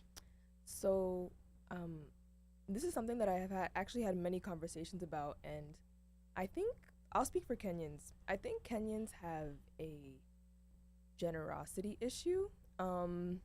I have observed generosity issue, meaning generosity is an issue. Can become an issue. It can be an issue. Okay. And I've observed this in like a lot of different communities growing up. It's a factor of like, we need to help, we need to give back, which yes, you should help if you have the means to. You should not help if you have to. You should not help if you yourself cannot are struggling. Yeah. Simple. Or you should not help if you need to put yourself and your direct family first. I think a lot of Kenyan families in the Baltimore diaspora have this mentality where we need to give back, and we need to just send all our money, and we need to just, you know, they got us here, so we need to support them. But if you're also struggling, you should not need to do that. And me personally, like you said, I have not started working yet. Like, I don't have a career, but like, as I've gotten a little bit older, I've already been like, you know, peeping a couple things here and there in the WhatsApp group chats, and it's like, okay, like family WhatsApp groups. Well, not like the family group chats, but like people, you know, are messaging about money, and it's like, okay, like I don't have any. Wow, you mean so people already they've been hitting her up? So people already asking. She lives in America. They've been hitting her up. Like, I've been asked before, right? Oh wow. And it's like, I don't have any to give. I'm a college student. You and live I'm in broke. America. And that's the mentality, like, oh, you live here, you're rich though. Well, that's not really how now, it is works. this like family members or just people that you know from Kenya? Is it both? Well, okay, this has only happened to me once, and it was from somebody that I know in Kenya. Okay. And not like family. But like, it was still just very disarming, because I was like, I wish I could help you, but I cannot.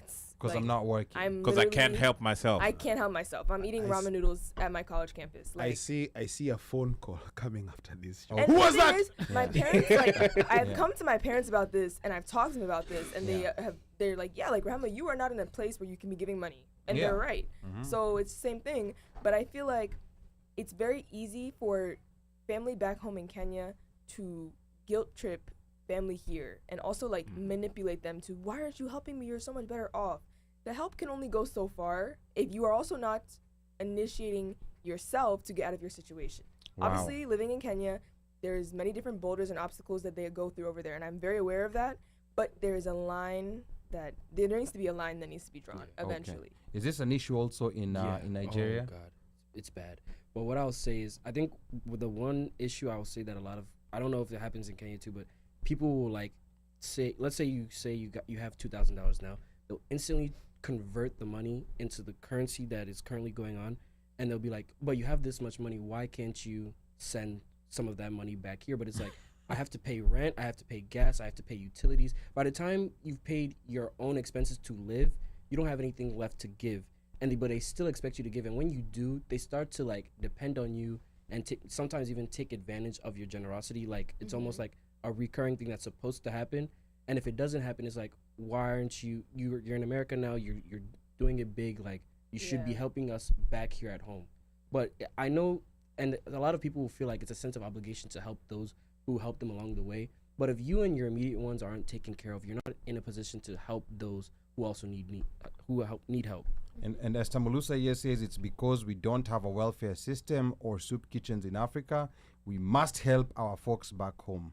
And then let me see, in Jerry Wanyeri says, Estamulusa 100%, and they sold their land and cattle to get us here, but we have to learn to say no at some point, and boundaries, and folks feeling entitled and being in your pocket. Yeah, so I think that's a big issue that we experience, especially those of us who are still emotionally connected there. I think that is a big issue. What about, you said the generosity, what about fundraisers for weddings and for funerals? Do you mean like here? Yeah, over here. Yeah. You know, like, have you guys been familiar with those? Like in Kenya, we have what's called pre-weddings. I don't know that Nigerians do that, but in Kenya, we have pre-weddings where people raise money for someone to get married, which I've, even as a Kenyan, I've always found very weird. Ali's mean, don't worry about it. I personally never contribute to those pre-weddings. Pre-weddings, yeah. I mean, I'm on a blacklist. I'm on every blacklist. I never contribute to pre-weddings. And I think it's because one of my first experiences with pre-weddings was traumatic. Because, within our community, we don't do pre-weddings. So my first experience was here in the US, where, like, people got me and I was told you're going to be on the committee. So that time I'm feeling so confident. Oh, these guys have really respected me. They put me in the committee. What I didn't know is that being put in the committee means that you're contributing biggest amount of money. So at that time, committee members were being requested to give, I think it was $700 or $800. Ah? Yes. Jesus. Yes, absolutely.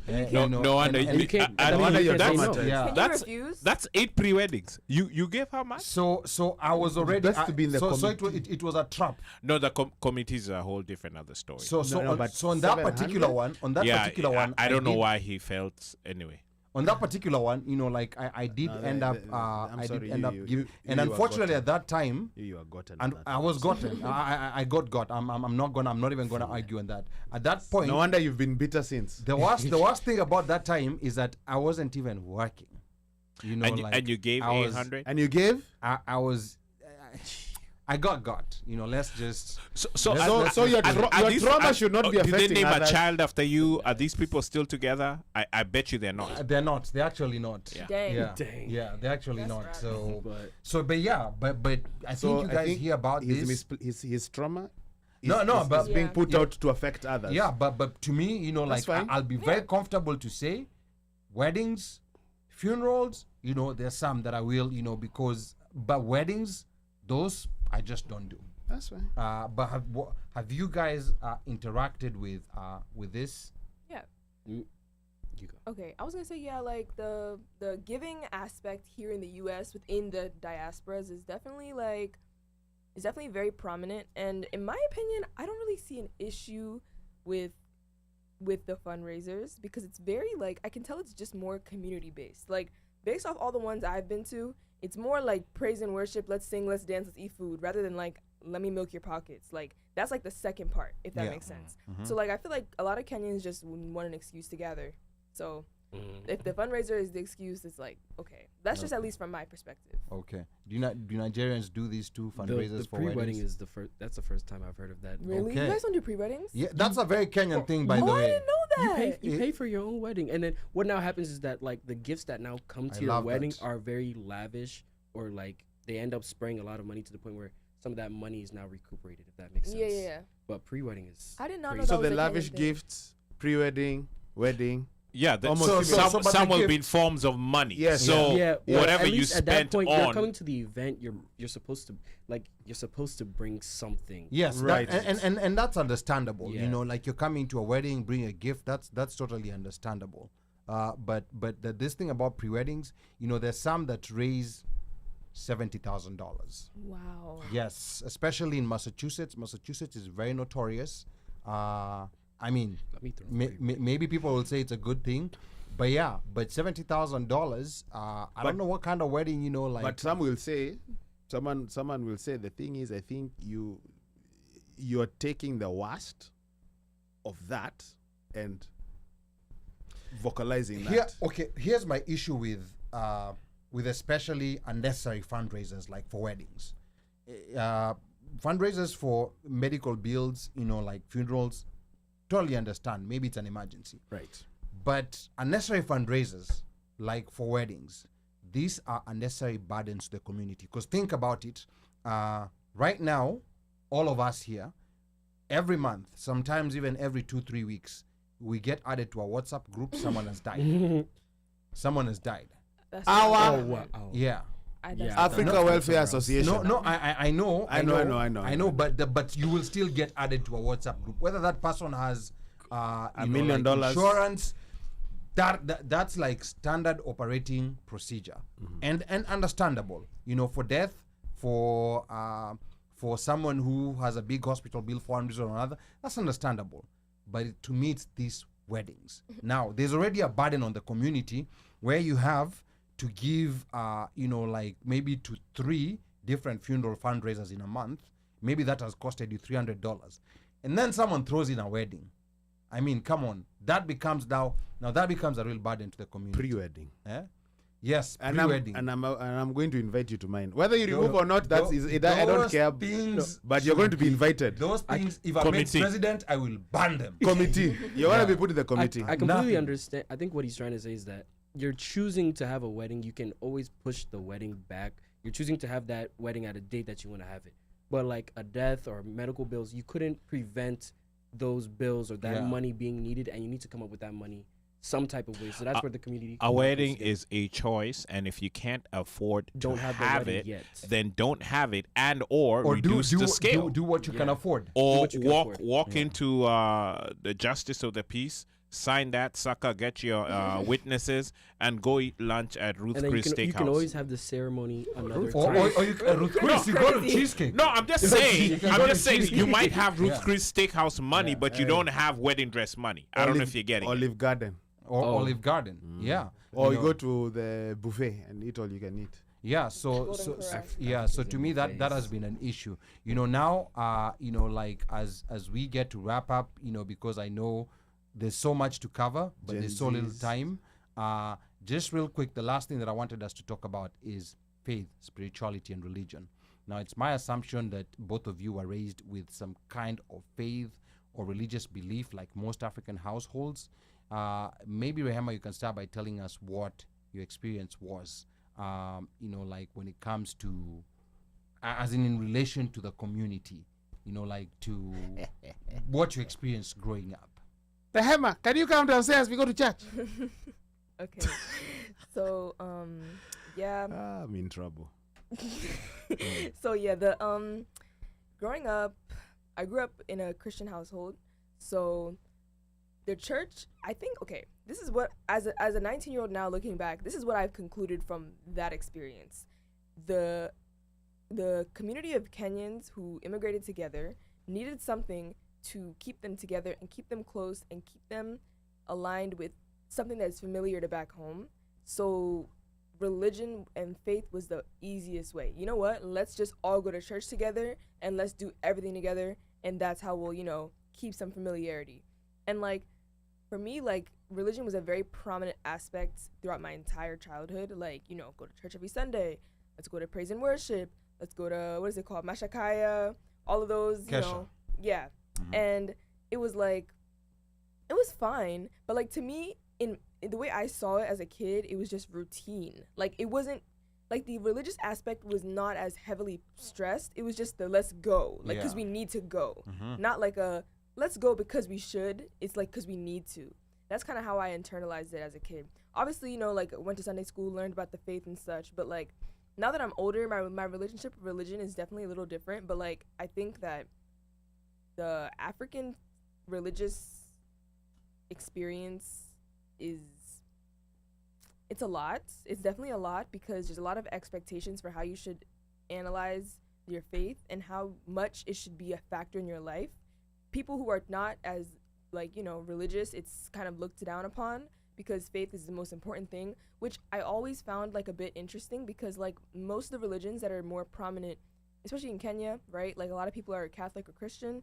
That is technically the religion that was brought during colonization, like, you know what I mean? So it's like the fact that was like, oh, you're not Christian, okay, like what are you, side-eye? It's very interesting because it was like it was brought against your will and everybody just adapted, right? And I had this conversation with my dad a lot. We always talk about it. So yeah, I think in all though, the community of religious experience in Baltimore with Kenyans was something that was as character development based as other things, but it was also important. There was just this like a weighing scale kind of. A weighing scale. What about in Nigerian households? Nigerian households, depending on what tribe you are, a lot of I've noticed that a lot of the Igbo people tend to be more Catholic than Christian, but they're I don't want to speak too much, but on my behalf as a Yoruba, I grew up in a Christian household, but I've noticed that a lot of Yoruba people tend to be split between Islam and Christianity. Yeah, I grew up in a Christian household, went every Sunday, and I'll say that the church I went to, it's called Jesus House Baltimore. Very large. Now it's a very large church of a very heavily Nigerian population, and it almost feels not cliquey, but to me it's like it's so Nigerian to the point where if I wanted to invite someone to my church, it'd feel like I'm bringing an outsider, if that makes sense. Like I do from time to time. Someone who, like they're like West African, non-Nigerians. Yeah, if someone who's West African, it's a little easier because they're already part of the culture. But it's like if I were to bring Kenyan. Yeah, it's like it just doesn't. It doesn't feel this. It feels weird. Not weird, but bringing them is just. They wouldn't feel welcome. It could feel non-welcoming to that person, even though we mean the best. Mm-hmm. And then I'll say for the parents, like Rehema said, it's not them trying to build the faith within their children. It's just like, this is something we have to do every week. It's routine. It's routine. Yeah. And then to some of the children might feel like, for us, your entire Sunday is gone. Because what will happen is you go to church, Sunday football. You go to church at 11. You're there till like 3. You might have, if your parent works in the church, then you're there till a longer time. Then someone will have an event or something after, because it's easy to gather people if they're already in one place together. Or the worst was when like the church service would end at like 1. And then everybody floods outside, and everybody leaves for 3 hours. Yeah. Like, how long can it take to say your goodbyes? Everybody is in the parking lot, you know, oh, quiet. Or Okay, it never ends. Yeah, it never ends. Then you eventually try to like lure your parents to the car. You Yeah. start walking towards the car. They tell you to come back. And it's like, for us, when your Sunday's already gone, you go to school Monday through Friday. Saturday's already probably filled with going to someone's party or wedding or something. Yeah. So as a child, Wow. your entire week was very routine. Okay. I never hated having to go to church. I still love my faith, but it's just I can feel sometimes maybe children would like a little break, or not stressing the routineness as much. Well, honestly, like other outlets too, because a lot of first-gen African kids, church was their only recreational activity. Yeah. Like their parents never really like were stressing like sports or be anything. involved in sports, in artistic things, in music, in hobbies and skills. It was just like, oh, you're bored this weekend? Don't worry, we're going to church tomorrow. Like you'll see your friends at church. Yeah. Like, oh, and you don't have any friends? What about your friends? yeah, in friends Bible at church, school? but Like that wasn't really very productive, because now you can't rely on church as an adult. You have to have some kind of other outside things life going for on top you. of that. Yeah. We have to get a first-gen Muslim. We have to get a first-gen Muslim, and with Muslims, and I can't speak for a first-gen Muslim, but with Muslim it's different, because the first thing that shocks us is ethnically segregated places of worship. That's very shocking to us, because we don't have such a thing. There's no such a thing as a Kenyan mosque or a Nigerian mosque. They just don't exist. When you go into a community, you will find the mosque that exists, and you go and pray there. And then the other different aspect about mosques don't have membership. Like the way someone will say, "This is my church." There's no such thing as this is my mosque. Like nobody will ever ask you, like to register or who your name is. It's and it's very regimented sometimes. The prayer times, the mandatory prayers, they are very short. Like we don't have like that one of go there from 11. The longest one is a Friday one, and it lasts less than an hour. It's pretty much less than an hour, and it's very regimented. After that, you have to go. There's no like, yes, you might talk to a couple of people in the parking lot, but the routine that I've seen is that you have to go. And there's a lot of uniformity from how like the religion is practiced in most parts of the world. There's of course certain differences. Yes. But that makes it easier to go in. I can go to Uzbekistan today, and I can go to a mosque in there, and I'll know exactly what to do. Right. Like and where to. I think even in on this other side, on the aspect of the non-Muslim, like with Catholicism, yeah, I think it's more standard. Yeah. Christian is where now you find a all mishmash, your mashakura. All your denominations. All of them doing everything different. Yeah. It's more like, okay, what am I gonna get if I go to and another thing, Rehema's first generation Gen Z Church of the Latter Day Foundation, Jesus Christ, Hallelujah, Lord.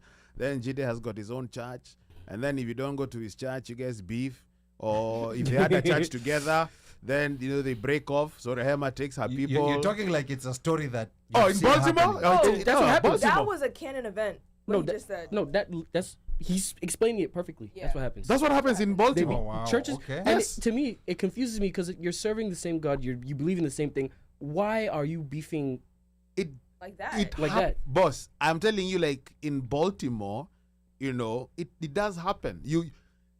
People will speak in hushed tones, but you can see, because the people become so fragmented, and people. So now there are many small churches. Yes. Okay. Yes.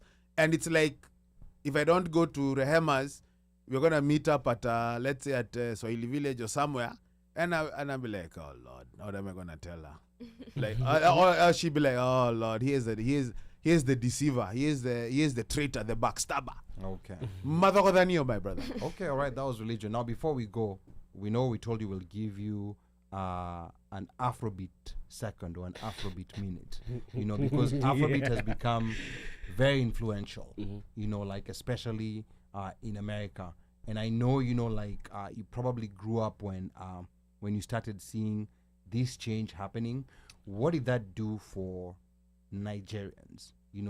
Of course, there was all those negative stereotypes with Nigerians, but what did the infusion of Afrobeats into the culture and even into the U.S. mainstream do for Nigerians? I would say it helped the artists in Nigeria a lot more get their music out. But what I would say is a lot of us Nigerians are starting to feel the westernization of our music, and we're starting to really not appreciate it, especially when we have remixes of very popular songs with artists that nobody expected to see on those songs, especially like Selena Gomez with Rehema on Calm Down. Nobody wanted it, nobody asked for it. Or when we had that other guy, Ed Sheeran. Ed Sheeran on what was it called? So you're saying Nigerians don't like? We don't hate it because it's very good. Like we're getting a lot more music and a lot more sources of music nowadays, and social media has helped a lot because I will find an artist on social media before I even see it on a streaming app, and that's how we find a lot of artists now on social media. But I'll say the westernization of Afrobeats is starting to annoy us, especially like Burna Boy with his last project. We saw the westernization in a very prominent artist that we didn't expect to see it in. Oh wow, that's an interesting perspective. Like when Brad was here, we had this conversation off camera. And it's sad that because he was talking about Afrobeats, and he was saying it's very important for Nigeria to try and take control of all the parts, from how the music is made to everything that's supporting it, because it's being taken away piece by piece. It's slowly being taken away. And the artists, what I would say is, with the westernization of the music, you can take it to other markets and market it easier, if that makes sense, and they're able to make more money. And I think that's where a lot of people are starting to see the disconnect. It's like you're not making music for the same reasons that you were making music before. Okay. You're now making it for the money, which we don't appreciate. Okay. But now you're going to start listening to Kenyan music? Yeah, for sure. Okay. I've been listening to the little mixes. Okay. And we want you to know more than Sauti Sol. Yeah, I definitely. Next, if I'm ever back here, I'll definitely know more. Yes, tons more. You're coming back soon because... No, you're coming back. There's someone actually who was asking. Washeke, what did Washeke say? Washeke, I can't see, but Washeke said something to the effect that she had so many questions to ask, and you guys have... they like us. I think next time when they come back, I think it'll be more of an answer, a call and answer question. Yes. There were some things that I wanted to talk about still, but we never got. No, I know. But if there's any one particular issue that you feel we missed out, what exactly is it? Just one, and then we're gonna schedule another interview. I just wanted to say this one thing this was a talk spoke about a while ago in the conversation, but I didn't have a chance to bring it up. Yeah. Parents of children under the age of 15. Please do not allow them to have social media until they are like 15, 14, 15. But don't just say because I said so. Please just explain why. And that's one thing I want to say. If a child is asking why, please just explain. Because saying because I said so does nothing. To me, that just fulfills the toxic authority thing that I was talking about earlier. Explain. But yeah, the social media one, just don't do it, because all these kids are already on it right now. Like, what's the generation after us is Gen Alpha, right? Gen Alpha. They're already cooked. Or if you do have them have social media, please just watch and let them know the dangers let them know, because what they do post nowadays is there forever. Like, I know people who are still embarrassed of things that they posted back in high school, and they were at least at that point they were allowed to have phones and stuff. Like, our group of Gen Z, our parents were too lenient about it in the beginning. Way too lenient. Like, and we were exposed and to the parents didn't quite, because they didn't know. They didn't know it. And we were exposed to things that a child should not be exposed to. So I just want to stress this. Like, I already know a lot of these kids, especially little kids, like elementary school kids, their parents letting them get on TikTok, letting them get on Instagram. Don't do it. Wait till middle school, like 7th grade.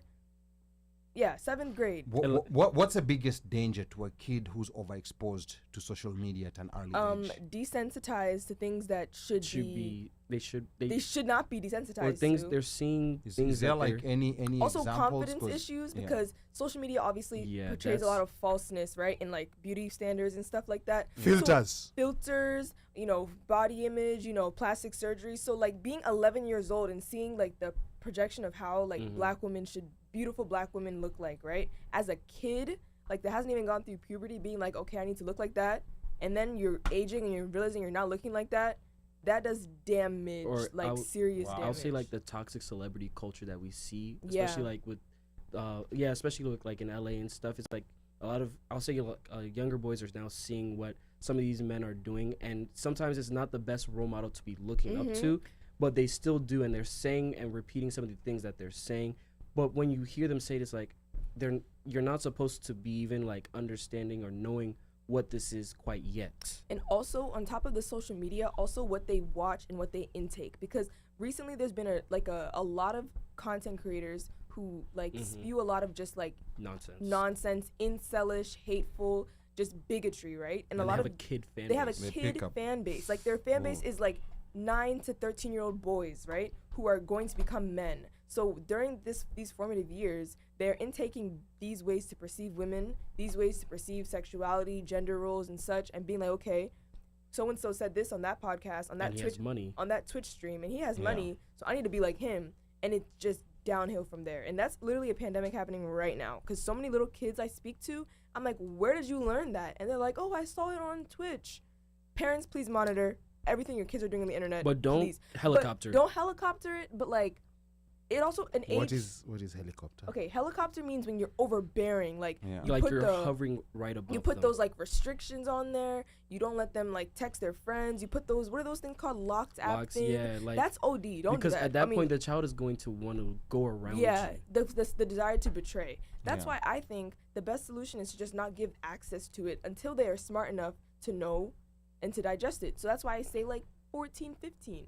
But like under there, it's like, no, don't do that. I'll be honest with you guys. Would I be wrong in still insisting thus or ergo the conversations need to start from the age of 5? No, you're not. You're not. You're like, correct. That's what I'm saying. So from 5, such that, because you have to prepare.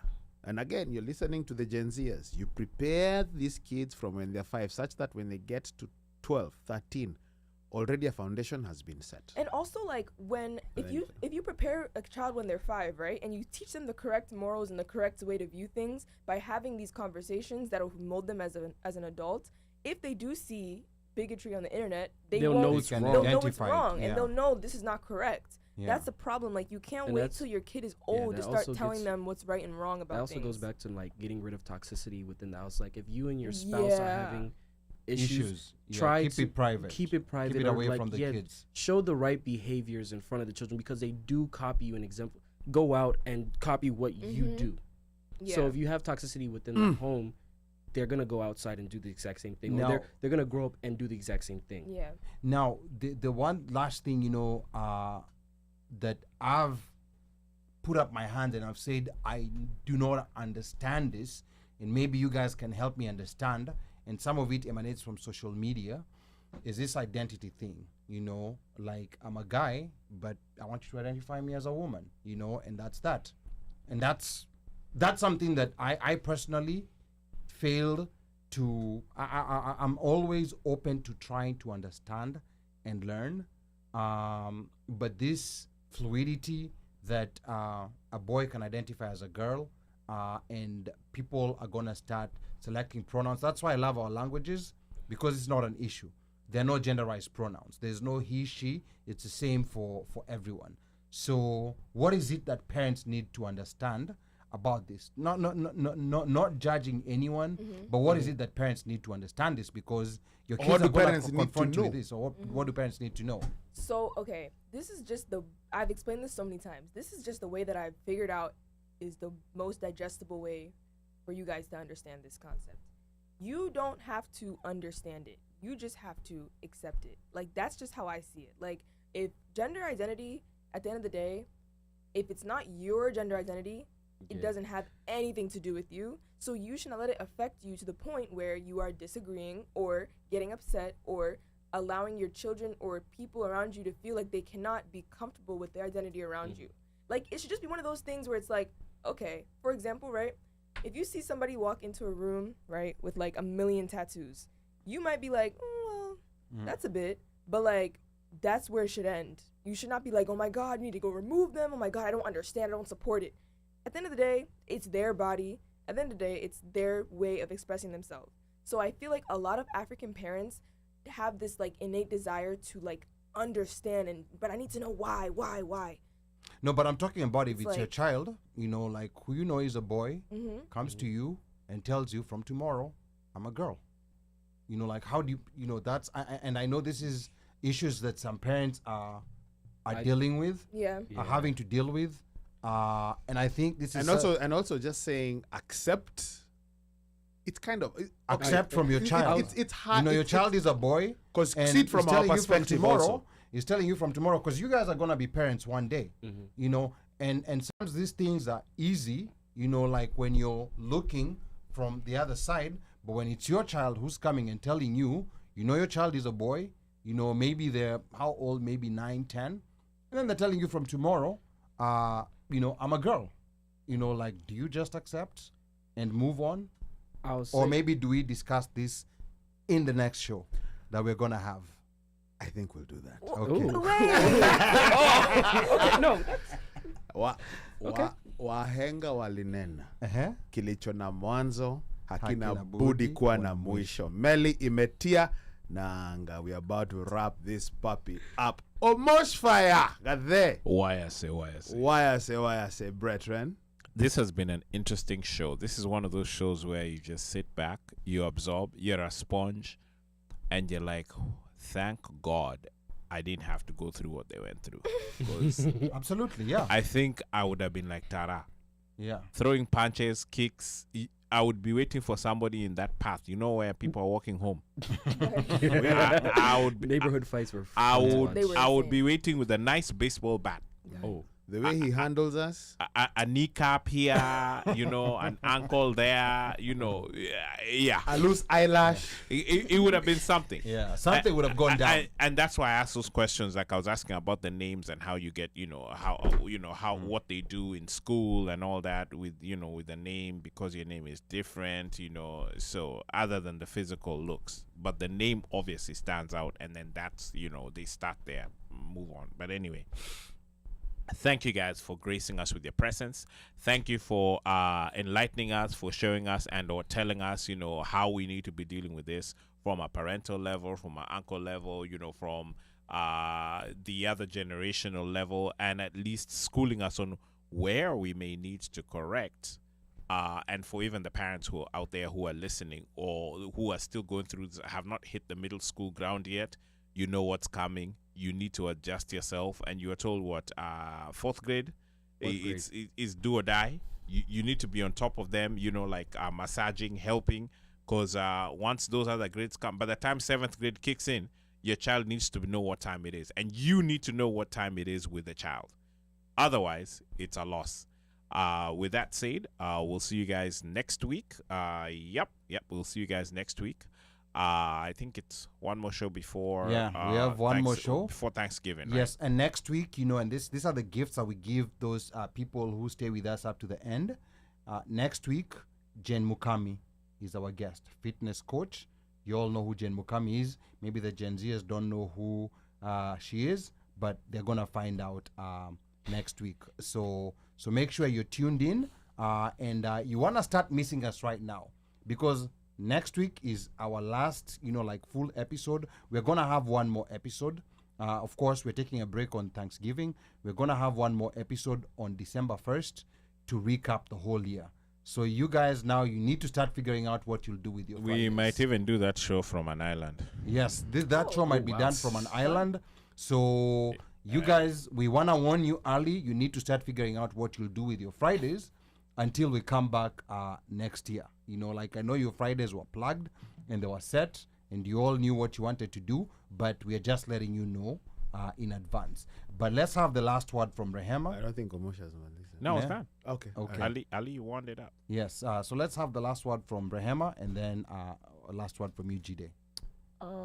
I hope this conversation provided an insight that you may not have heard from before, and I think that it was very productive and also very interesting, because obviously me and Jide have very similar opinions because we had similar experiences, but hearing from you guys and even everybody that was tuned in, I thought it was just a very, a kind of environment that I didn't think would be so welcoming, but it was, and I really appreciated it. Okay. All right. And were you shocked at anything you found out that maybe parents still don't know, or maybe they're still fighting just from the interaction Yes, that we've had? I will admit the reactions from the first gen African bullying did catch me off guard, because I definitely thought that was kind of common knowledge. No. So yeah, it definitely shocked me that a lot of people were caught off guard by that. I don't know. And I think that I like that it was brought up, because now the younger kids have a better chance than us. So Okay. yeah. All right. Better Good. chance that not being Oreoed. Oh my Uncle, you're never gonna forget that. All right? Never ever. Okay, Jide. Last words. I want to say thank you for having me today. It was actually a wonderful experience getting to hear the other side of the thought process from the parents. It's I hope that I helped at least one child out there today. I didn't understand that parents didn't understand that bullying in middle school was bad. Some children grew tough skin and understood how to get around it, but a lot of children bottle it in because they cannot talk to their parents. And I hope that if you take one thing from what we've said today, please start now. It's never too late, especially if they're still in their formative years. Please. Yeah. Honestly, even if they're in even if they're in high school, you can still start build now, because they will be an adult soon, and at some point they will leave the house. Yeah. And if you don't have a relationship with them, then it's too late. Yeah. Okay. I think, a lot of those subtopics that we had discussions about, they can be a whole show in themselves, especially a whole podcast. Yes, or a whole podcast. Yeah. Especially, I'm looking at the two of you. especially the bullying part. I think, I for one have heard about bullying, and I knew about bullying, but the way the two of you described it, it never occurred in my mind that it was this treacherous, and it was this malicious, and it was this toxic. And probably you've not told us everything. Oh yeah, no, I'm not gonna lie. You guys got the nice story. You got We just got the nicer story. Yeah. So You just started at the surface. So that's what's telling me, I need to go, talk to all nephews, nieces, and all family members that I know of who in that elementary school or middle school age, because and also the parents, because I think it is very, very important to school the parents. And I think in some of these forums that we have, forums in places of worship, these are the things that they should need be discussing, to be talked about. Yeah. Especially the newer parents. You can talk about prosperity, yes, but please. Oh, another thing I would add to that is a lot of parents use religion in certain issues that religion is not needed at that moment to solve that problem, if that makes sense. Someone's getting bullied and they're saying, oh, just go pray about it or something. It's that doesn't By the way, some Christian parents, that's what they'll say. Wow. Let's pray. Let's pray about it. And it's okay, I'll pray about it, but at the same time I need to do something about it to help my prayer at least come fulfilled.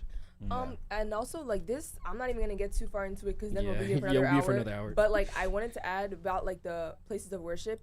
On top of talking about things regarding direct experiences like bullying, there should be less of an emphasis on things regarding the, how do I explain it? It's the patriarchal standards of these African households in church, because they're a lot of the times I realized when we weren't talking about religion in Sunday school, we were talking about how to be good husbands, how to be good wives, and it's just some of us are going to school scared, some of us are getting bullied every single day, some of us are crying on the bus ride home, but we can't talk about that at church because it's taboo, because it's wrong, it's negative. Just pray about it. And there's just an emphasis on things that should not be as emphasized when there's room to discuss there's other things. Priorities in what's currently affecting the kids who are attending that 10-year-olds don't need to worry about how to be a good wife. They need to be spoken to about how to solve their issues at this moment. Problem solving, how to be confident, how to be strong. That's the main thing. This is to the pastors. Yes. Yeah. At pastors. That is Rehema NGOBU saying that. That is not me. So, might as well go. But I think it's very important. But Ali, you're not a pastor. Eh? You're an imam. No, I'm not an imam. Oh, You know, sorry, like, you're not. Yeah, no, I'm not an imam. Not yet. But I could be. Hey. Yeah. I have the potential of becoming one. But yeah, I mean, this has been so mind blowing. You know, like there's very few episodes I can say, you know, where I have to just ignore the script I prepared, and this was one of those episodes. Yep. Yeah, because of how information was coming in thick and fast, where it was almost like on autopilot. We never had to do anything. The two young people in the studio, you know, like they came prepared, and they say things that maybe might have been hurtful to some people, but at the same time, it's very important, and it's light bulb moments. I was getting so many light bulb moments during the show that I felt like, oh, maybe I need to start preparing another show just based on this one light bulb moment. And I think based on this, you know, like when we come back next year, we need to have a schedule for them to come back and now drill down on certain specific issues, because I think the way they articulated themselves and the way they empathetically, you know, like also understood the plight that the parents are facing is what made, you know, like even the people who are coming here guns blazing, made them soften and cool down and understand that you just don't know what you don't know, and sometimes you just need to sit back, listen and understand. Na kwa yeyote ambaye anataka kunipigia simu, nambari yangu bado ni ile ile 1-800 mteule, na operator akishika simu mwambie unataka kusema na mjukuu. Akikuuliza ni mjukuu yupi, mkumbushe ni mjukuu yule yule wa Masai, because I'm Kenyan by blood, American by design, Masai by choice. Sichagui, sikagui na sibagui. Kwaherini. To add on to what Ali said, I think the next time they come back, it'll probably be a collabo of two podcasts. Absolutely. Yeah, we want to see that podcast start, and we'll be the Okay. first That's all people I'm to saying. subscribe. Hold us to it. We'll let you know. Hey. We'll be the first ones to subscribe. You know? You know, And- going by the energy that we got here. Yes. Yeah, we'll be the first ones to subscribe. And we'll be yeah. the first ones to tune in. And you know, we are always willing to learn.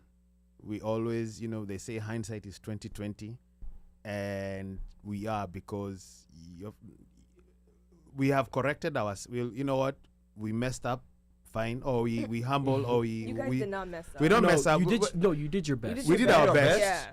You know, we made some mistakes they were- along the they way, were but we mistakes that we learned. fixed. Yeah. So now a podcast by the Gen Zers is going to be a gateway for now those Gen Zers. They will flock to you guys, and you know, probably even younger, to seek advice, to seek whatever. They may not be able to come to us, or even if they do come to us, we'll sit down and talk. But it's better the people who have actually gone through the fire, that then you will be better advisors. Yeah. Right. And Slay's even asking, let us know where and how we can tune in. When that happens, we'll let you know. Well, once we have everything, we'll let you know. Just do it. It's just very simple. You can think about the name later, but just do it. But real quick, before they go, maybe there might be some parents here who might want to reach out to Jide or Rehema. So is there like maybe any social media handles or anything that you're willing to give out publicly? And if not, you know, that's okay. But I feel like maybe there's some parents maybe who may want to reach out or you know, like just ask you questions. Do you have like maybe an email address or anything? Because I don't know how Gen Zs communicate. I was gonna say you could. My Instagram handle is at JIIDE__. I can throw it in the YouTube chat. Type that one. Type that one on the YouTube chat, and we'll transfer it to the Facebook chat, because those underscores. Mosh, cheza kama wewe, bro. Yeah. Yeah, like and Rehema? Instagram is definitely best. My Instagram is public, so anyone can message me on there for questions, and mine is just my name and then WN. So Rehema WN. Okay, on Instagram. On Instagram. Okay, all right. Uno Mike. I was gonna give stories about Rehema and whatever. But Aiden, Daddy loves you. Jerry, Daddy loves you. Nemo, Daddy loves you. Until next week, be blessed. DJ Machachari Buda Boss. DJ Machachari, I think, wants to cut it off.